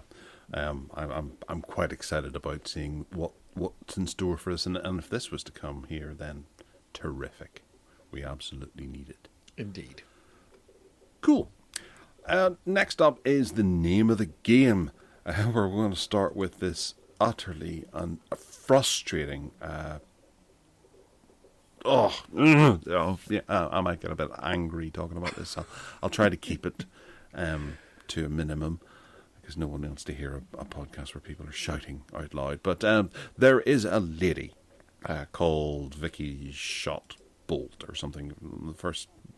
It's worth saying that she does have one of the coolest names in the media at the moment, and that's about as nice a thing as I could say about her. She is looking to take Valve to court in a lawsuit that she believes that Valve have been unfairly paying or causing people to pay more for their games than they have been. I've heard so many opinion pieces on this, trying to actually discern what the actual problem here is actually a bit cloudy in my mind right now, because there's so many different tangents you can go off on. But the digital rights activist Vicky Shotbolt, who is not a name that we've heard very much in the tech world or the gaming world at all, she's involved in a £5 billion lawsuit against Sony in 2022 for ripping people off. So she's trying to bring that against Steam as well, because she believes that Steam themselves have been. Oh, where was it? I didn't see it here exactly what she said. The Valve Corporation has been unfairly shutting out competitions for PC gamers and in-game content, which has meant that the UK customers had to pay much more for these products, which is not right at all. As someone who has quite happily paid money for games through Steam for many years, I have never once felt that I have been ripped off in any way, because if you don't particularly like a price that's on Steam, you can quite easily go to X amount of third-party retailers and find them selling a copy of that game cheaper and giving you the code to be able to go and redeem it on Steam. Steam is the largest game front on the PC for you to be able to go and buy a game, and they frequently have sales. They frequently have promotions and all sorts of things. And I can't think of the time that I've ever paid over a tenner for a game, really, to be honest. I'm always happy to wait around. Buying things on the PlayStation, I've felt that I've been price gouged all over the show. I've looked at prices of PlayStation games or Xbox games or Nintendo games, and compared them to what Americans pay for them, and felt really hard done by. But there's never been a point where I've ever applied that to Steam, and I think that perhaps this is just some sort of ambulance chaser of a solicitor looking to chase after Valve, which is one of the biggest gaming companies that have managed to make their money by providing people with affordable games on their PC, because they've already bought their hardware, so they can just make an absolute killing selling cheap games to people. Whenever a game comes out, like Call of Duty or whatever, yes, they do continually keep a top tier pricing structure for games that you can buy off of Valve and Steam, but I don't believe that's fully set by Valve and Steam. I think that's more set by, I can't remember, Ubisoft or EA Games or whatever, the Electronic Arts who make those games. They keep their prices high, but they should be chasing after them. if you want to buy it through the PlayStation Store, you'll still be paying more than you would on Steam for the PlayStation or Xbox version of that game. I don't see the point in what Miss Shotbolt is attempting to do here, other than possibly make a name for herself in that kind of ambulance chaser sort of way. Ted, do you have any takeaway from this at all? So you won't want your 44 quid then? I think I'd probably just give it straight back to Valve, and go and buy £44 worth of games if there was some sort of compensation that was handed out. I've saved more money with Valve and Steam than I could ever imagine. Going into Game or GameStop and buying games over the counter for jewel cases and DVDs has always been a more expensive way of doing things than just being able to jump onto the Steam sale or go to if there's any deal, or Cheap Shark or something like that, and finding a better deal for a gaming title and then going and redeeming it on Steam. I'll have your 44 quid. It's not just about end users, though, apparently. It's also about the fact that they've been charging excessive commission to people that are publishing stuff as well. So this article says up to 30%, whereas the mark normally, as I understand it, should be 20% if they're reselling stuff from other people. And yet they've charged what looks like 10% over the top of that. So it's not just end users; it seems to be developers as well. Is that right? Yeah. Developers don't have to publish on Steam, although it is the largest marketplace, and there's a good reason for that because it's Steam. If a developer decides they don't want to publish on Steam, they can go to one of the other companies, like say for example GOG or Epic Games, and be able to sell their product there. They won't make anywhere near as much money as they do from Steam, but Steam have done the legwork, so they are in fact reaping some of the benefits. Opening up a shop like Tesco and getting the pasta that you make, or the pasta sauce, onto the shelves of Tesco is what everybody wants to do, because that's you on a big scale. If you decide, right, I'm just going to release my Paul Newman spaghetti sauce in the local corner shop, I'll maybe only sell 500 units, but if I sell it through Tesco, I sell 5,000 units, and Tesco gets to charge a higher percentage, but you still make vastly more money because you're on something of an international scale.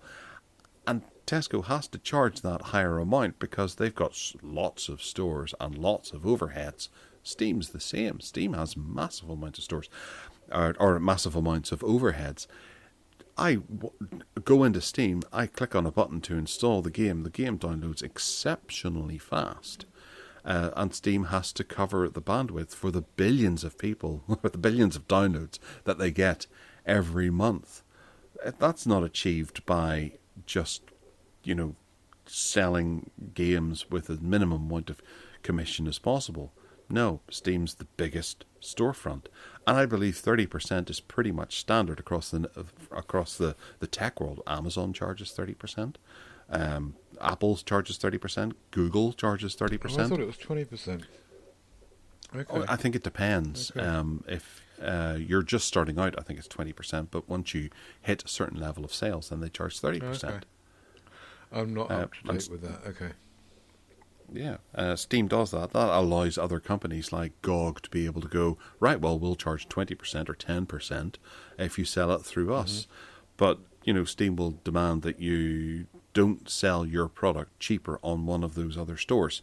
That could be seen as a bit of a problem. So if you want to sell it for $14.99 on Steam and then $12.99 on GOG because you'll be able to pick up a higher amount of commission, Steam won't let you do that. Okay, that can be a problem, but it just guarantees that Steam is still going to be able to make the money and provide the better service for their patrons, their customers. So I think this is just a headline grabber that this woman is after. And, it's also a money go round, as you say, isn't it? It's yeah. The firm she's been engaged by, called Milberg London LLP. They're obviously, as you say, an ambulance chasing outfit that are just, some firm is doing really, really well. So let's work out a way that we can get some money out of them and pay fat amounts of money to the lawyers involved and blah blah blah. Incidentally, at the end of this article, it says that Eurogamer has pointed out that this could take years before anything happens. So, this is not something that's going to be a quick outcome anyway. And that will suit all the lawyers involved because they'll be creaming off salaries for years in the process, no doubt. Oh, absolutely, yes. And ultimately, I don't think it's probably going to have a good outcome for the customers. It'll end up just putting up prices somehow. Mm. If Valve have to, manipulate their commission dependent on how things, are listed and how big companies are and things like that, then ultimately that's probably going to affect a price because someone somewhere is not going to be earning as much money as they used to. Mm-hmm. Anyway, we'll move on. Sure, Microsoft's going to buy Steam anyway. That'll make it even harder. And then the government won't do anything about it because they'll only be worried if China or Russia buy Steam. Okay, so Microsoft Flight Simulator 2024 is going to be launching in November on the 19th, which is the next update to the celebrated Microsoft Simulator. That's been doing the rounds for many, many years. It's going to be on PC and Xbox, surprisingly not on PlayStation, because it's like this ugly sister that just doesn't get things. The new Indiana Jones film isn't going to be, or game isn't going to be released on PlayStation. And this is what you get whenever Microsoft buys up all these companies. Although it is called the Microsoft Flight Simulator, so that kind of obviously does. But I just like to have a wee rant about how unfair things can be when it comes to PlayStation, because I've got one. Ted, you're obviously quite excited by this, and you're going to enjoy the beautiful graphics that Microsoft generally rolls out with every increment, update. And that's for me the flight simulator. That's exactly where my interest ends, because I look at it and maybe if I get the chance, play with it and zoom around and have a look at it, and then within about 15 minutes, it's like, oh right, okay, I've done that now, and it's just. Very clever, very interesting. I mean, Steve Litchfield is really into these flight simulators. Kev Wright is as well. The very computer I'm using now, he built specifically by hand in order to get the latest version of Microsoft Flight Simulator, because it had to have certain hardware to run. But I'm afraid that flight simulators, as I say, even back in the day when they're not as clever as they are now, 10 minutes later, 15 minutes later, and I think, yeah, very nice, and I never touch it again. So, yeah. Well, yeah, I do think it's a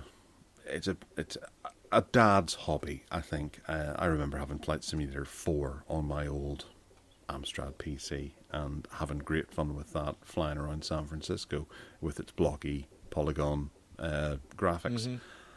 But it was never as much fun as F-29 Retaliator, one of those sort of more arcadey games. Mm-hmm. But as you get older, you start to appreciate the whole depth.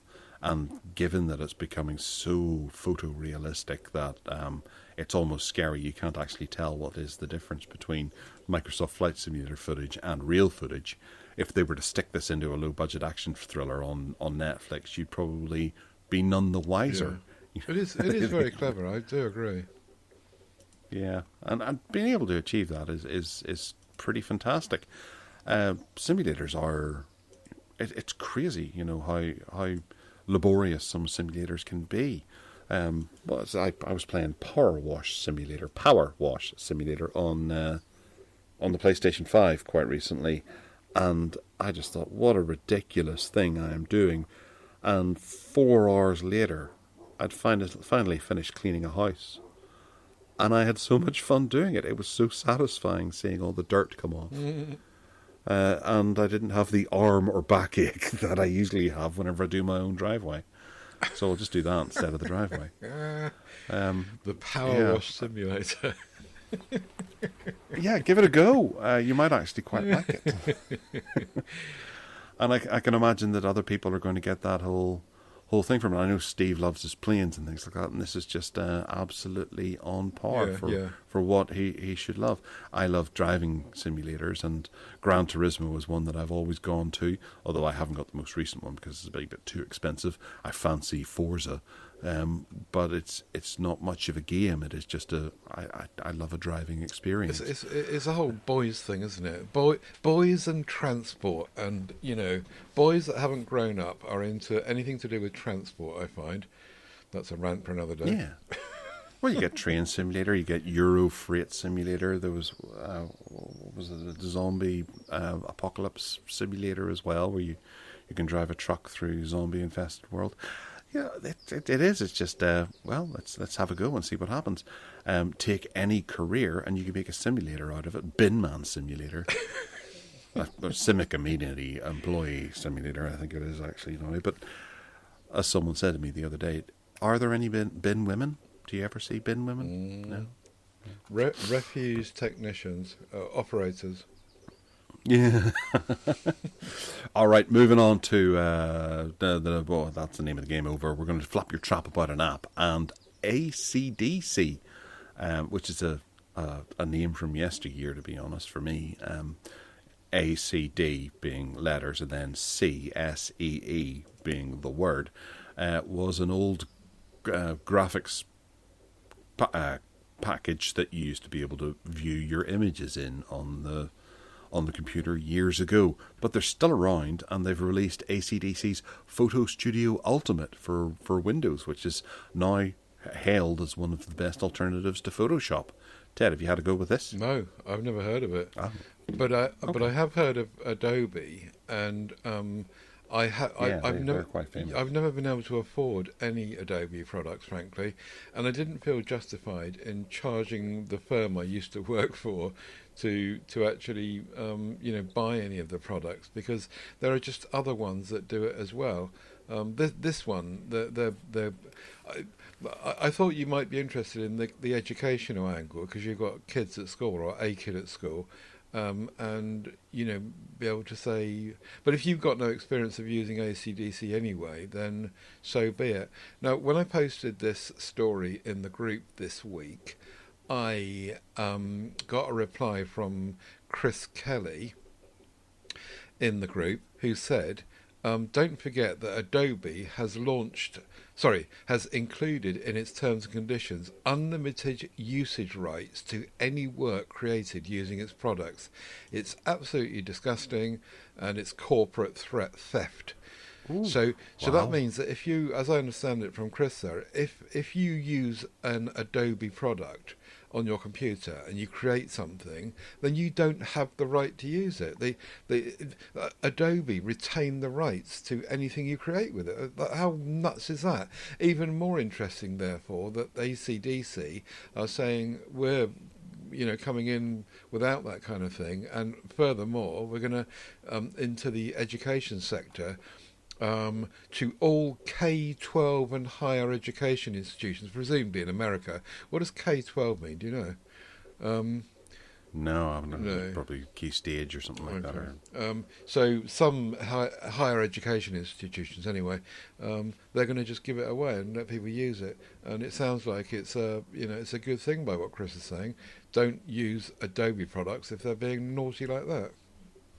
Absolutely, that's horrifying. I didn't actually notice Chris saying that. I'll have to go and have a check on the MeWe and send it across. My daughter's trying to become a professional photographer and uses Adobe, so that's something that would concern her and anyone who is obviously a professional using Adobe's packages. That could end up in massive lawsuits as well. Yeah. Flip.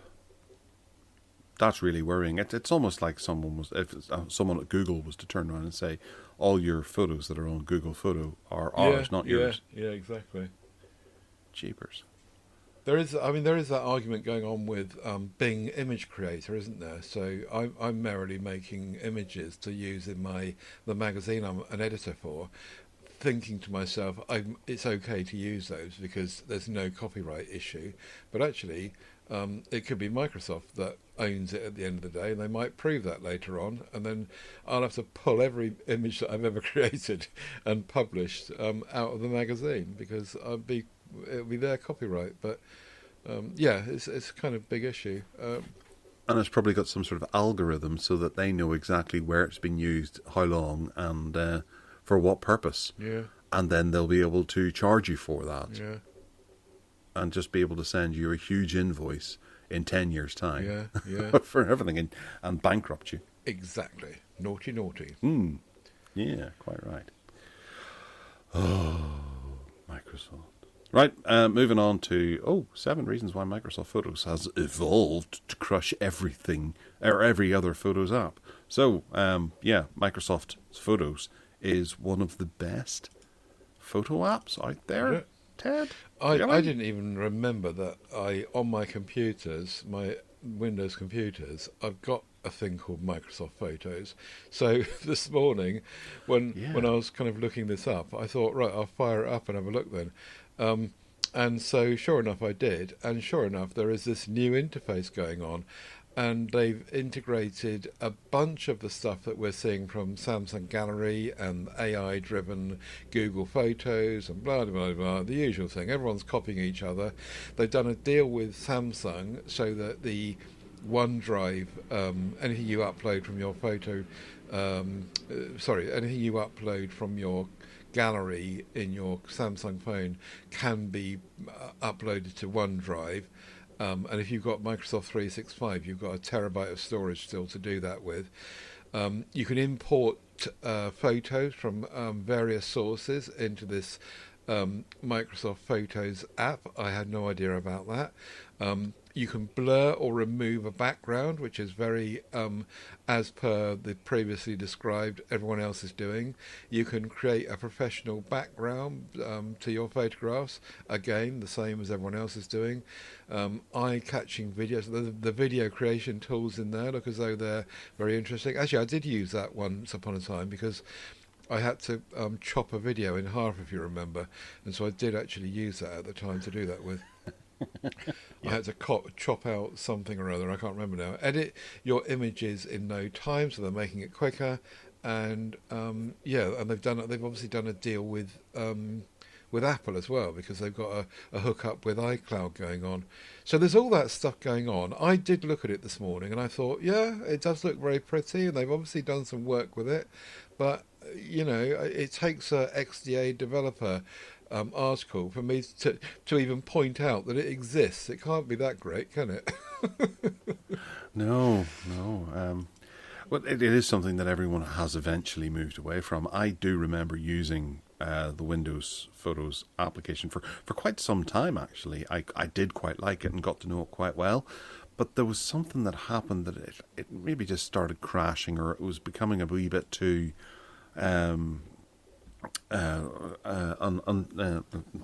buggy, maybe because of the amount of photographs that I was maybe putting through it, that I ended up having to move to Photoscape, which is an application I dearly loved. I bought it through the Microsoft Market Store or whatever it's called, and did all my image manipulation through that, which was kind of halfway to Photoshop, halfway back to something really basic. It had a lot of image manipulation tools in it, but Samsung or Microsoft is obviously updating this in behind the scenes, and we're putting out a pretty decent update to it, which is kind of nice. Mm-hmm. Excellent. Someone just came in and said lunch was ready, didn't they? Yeah. I heard the creeping in the background. Give that away. I thought it's about that time. It is, yeah. Right, I'll be quick then. Okay, no worries. Next up, Chrome Corner, and this was more populated earlier on. Have you taken something? I did take one thing out, which I thought because we were running long, and I heard your lunch was ready. But if you want me to, I'll put it back. No, go ahead. The Chrome OS Foundation is shifting to the Android kernel. Is one of the big ones, I suppose. Is that this was reported by Robbie on Chrome Unboxed, which is talking about the fact that the more Chrome OS goes forward, the more integrated the coding with Android is becoming a thing, and they're just going to be amalgamated eventually. Already we've got our Chromebooks littered with Play Store and with Android apps and blah blah blah, and where they're going to meet in the middle is the thing that's up for question. A link in the show notes to that article, which kind of Robbie explores it a bit and starts to think about how that's going to end up and what's going to happen with it.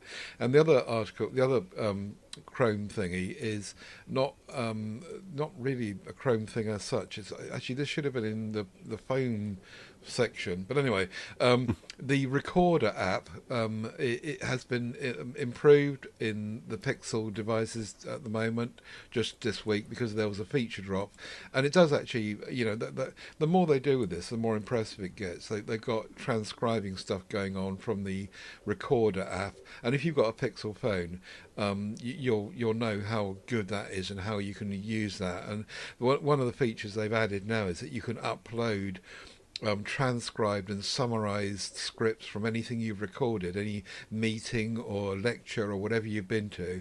It will summarize it, it will transcribe it, and you can automatically now upload it to a Google Docs and create something in Drive with it. So, I mean, that's a really good feature as well. However, I will say that in my a couple of weeks playing with Samsung, the recorder app in there does very similar things, and in some ways the Samsung one I think is still a bit better. Where Pixels are moving ahead a bit is the reading websites bit, which is a bit off of a bit of a tangent, but it's a similar theme in that it's going to help people to have websites read to them. Now, the interesting thing was that was working on my Samsung device, and it wasn't working on my Pixel. So Samsung were actually ahead on that one. If you go to Chrome on a Samsung device, there's a new and you go to a website. So call up a website and then tap the three dots. There's a new feature in there called he says, trying to find it desperately. I can't remember what it's called. Listen to this website or something, I think it is. It's slightly different to what it was before, but that all is working really nicely. But yeah, spooky that it just was working on my Samsung and not on my Pixel. So anyway, yeah, those are two brief items for my kind of Google Chromey bit. Yeah. I will say of the two recorder apps, Google, I think, it's very good, but it does not do well with dialects. Okay. Obviously, England and Northern Ireland have two different dialects, and accents and things like that. And I find that Google Recorder does not do well, whereas Samsung is excellent at accents. Okay.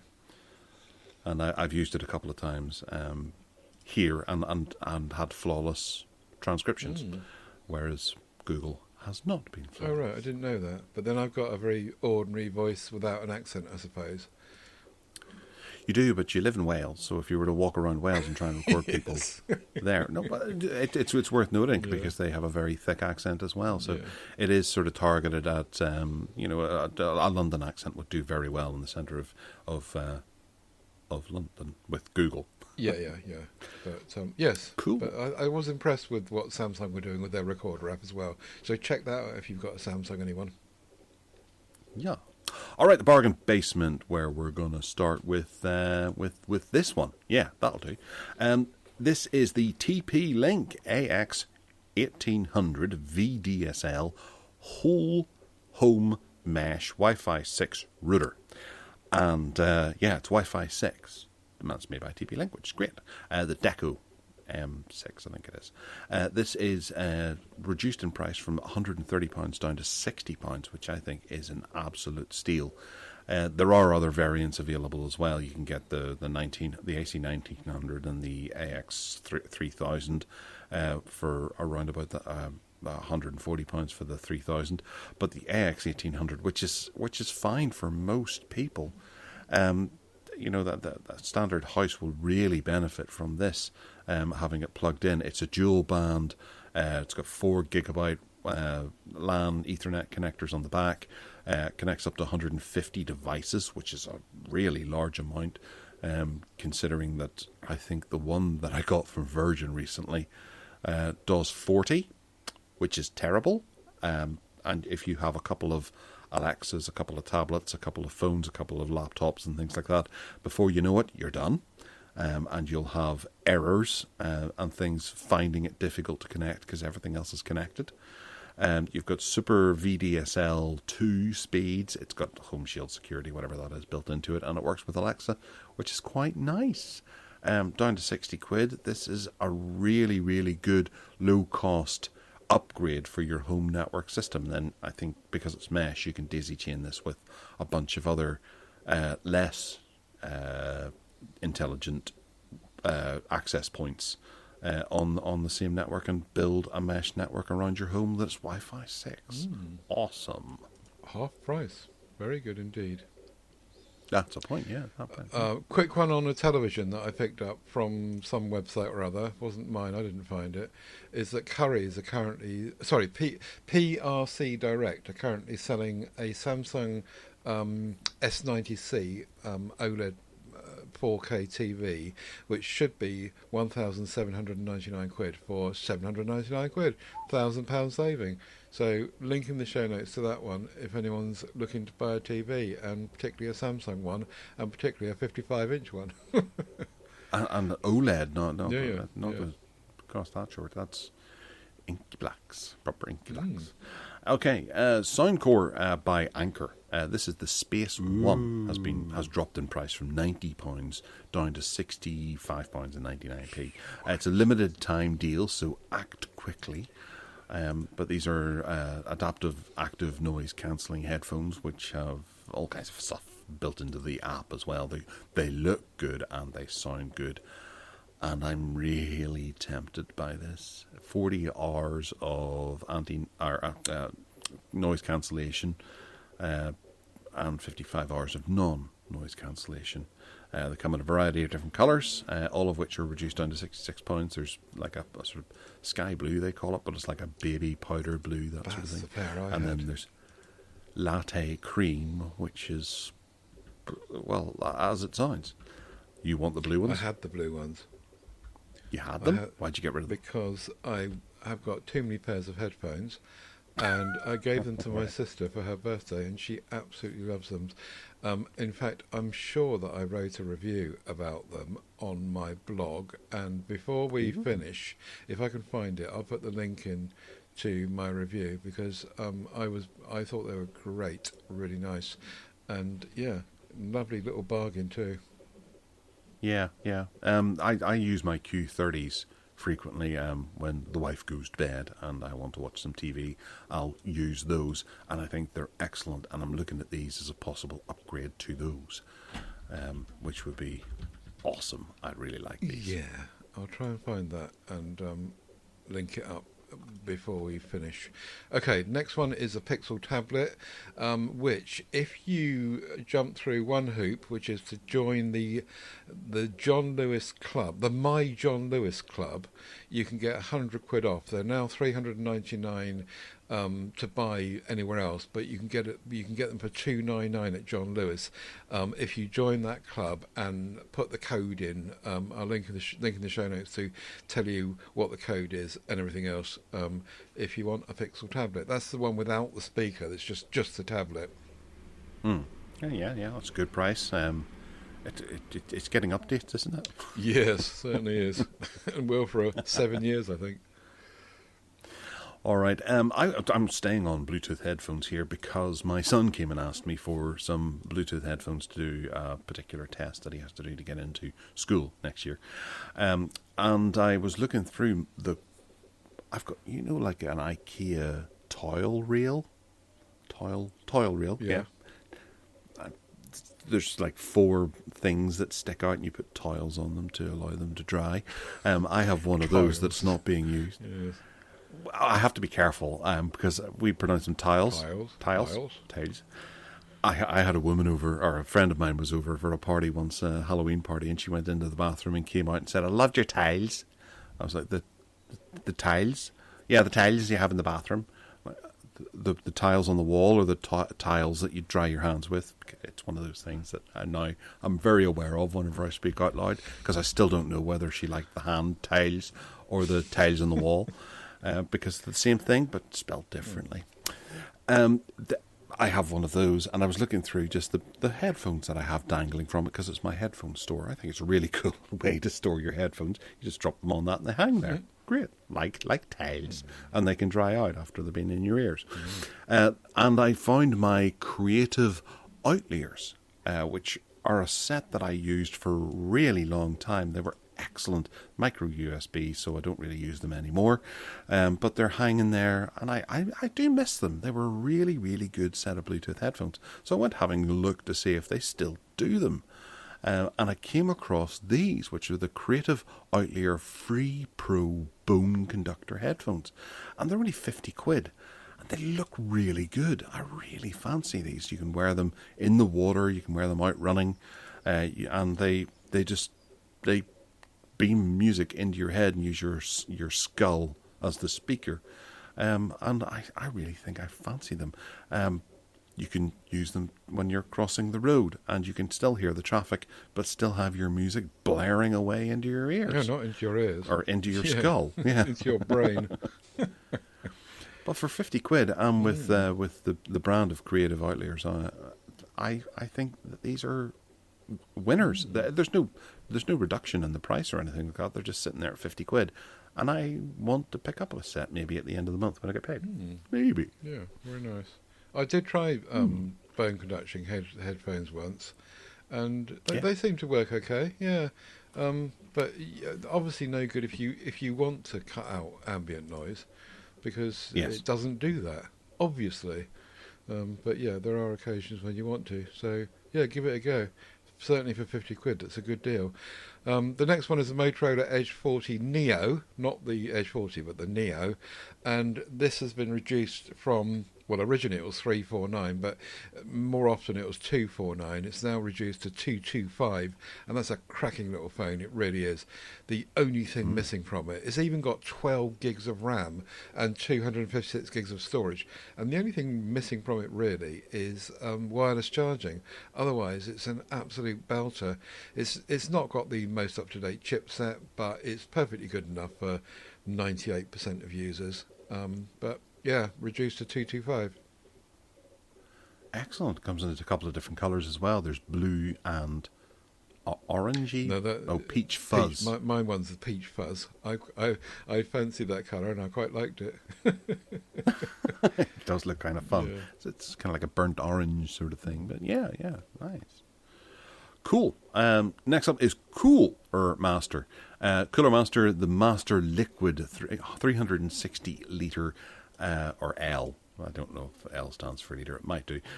Core RGB CPU liquid cooler. I have one of these in my computer, but it's not the Cooler Master one. It's the Corsair version. But this one has been dropped in price from £95 down to $56.99. Makes you think there's a new one coming. But this is designed to, passively, quietly cool your processor. You attach it to the top of it like the cooler that's there, and it sits there passing fluid over the top of your processor and cools it down nicely, very quietly. And then the three fans sit at the top of your case and push cold fluids down over your processor, keeping it cooler, meaning that it can do more faster. Did you see that article this week? I posted it in the group in MeWe, where someone at some expo show or something had created a tower PC, and it was filled with fluid of some sort, and that all the components inside were just built to be waterproof. And so the whole thing is just like in this tub of water, and I think you could flow the water in and out from one end to the other and whatever, and keep it all cool. Everything was inside water. Yeah, that sounds really, really cool. That's what we need. That's ultimately going to be what computers are like, because this is essentially the same principle, where it just cools it cools a pad that's attached to your CPU, which keeps your CPU cool. Very good. Yeah. And talking of which, I saw the air circulator desk fan, which I thought would be quite handy at this time of year.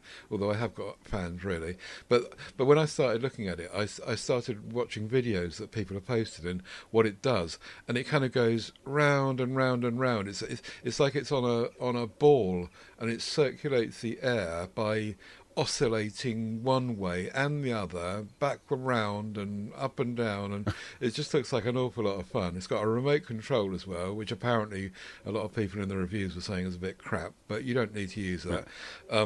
And it just looks like great fun.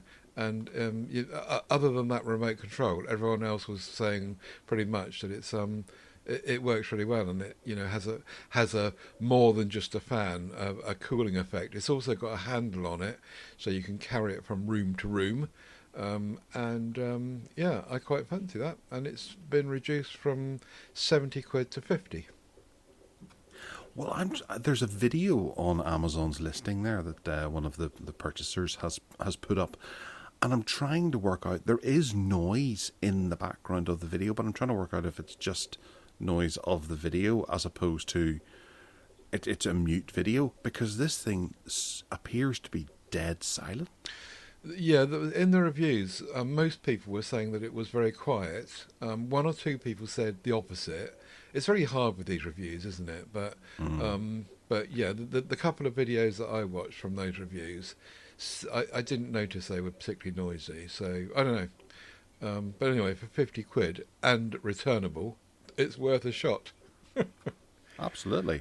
I did buy a fan as well, because I'd been tinkering a wee while ago, thinking, because it does get quite warm up here. I do live in a similar condition to Ted, where it's there's two skylights and they attract a large amount of heat. But I have a small fan that I picked up for a tenner, and it's hooked up. I plug it in via USB to a solar panel, and I dump the solar panel out the window, and the fan runs. But sometimes, as happened earlier this year, whenever I dump the solar panel out the window, the USB comes disconnected, and it slid down the side of the roof and ended up in the gutter. So I had to go and get a ladder and go and fish it out of the gutter. That could happen again, and it could fall from the two-story building to the ground and destroy the solar panel. So I started looking for something that did the same thing, but maybe had more of a permanent connection. I suppose I could have tied things off better, but I found, well, actually, my whole idea, going back to what I was talking about, the Cooler Master liquid thing. I have a bank of 3 PC desktop fans, and I was thinking I could build a rig or jig or something like that around a frame around those fans and set them up at the bottom of the Velux window, and then attach that to a solar panel, and then hold the solar panel out the window, and then it would just power those low power fans and push air into the room, and then do the same on the other side and have it pushing air out of the room, thus creating a full circulation, and the room should stay quite cool. But that sounds like an awful lot of work. And also the fans are very delicate. If something was to happen to them, or a bird was to bump into it, they could break the blades of the fan and all that kind of stuff. And then I'm back to square one, having done all that work for absolutely nothing.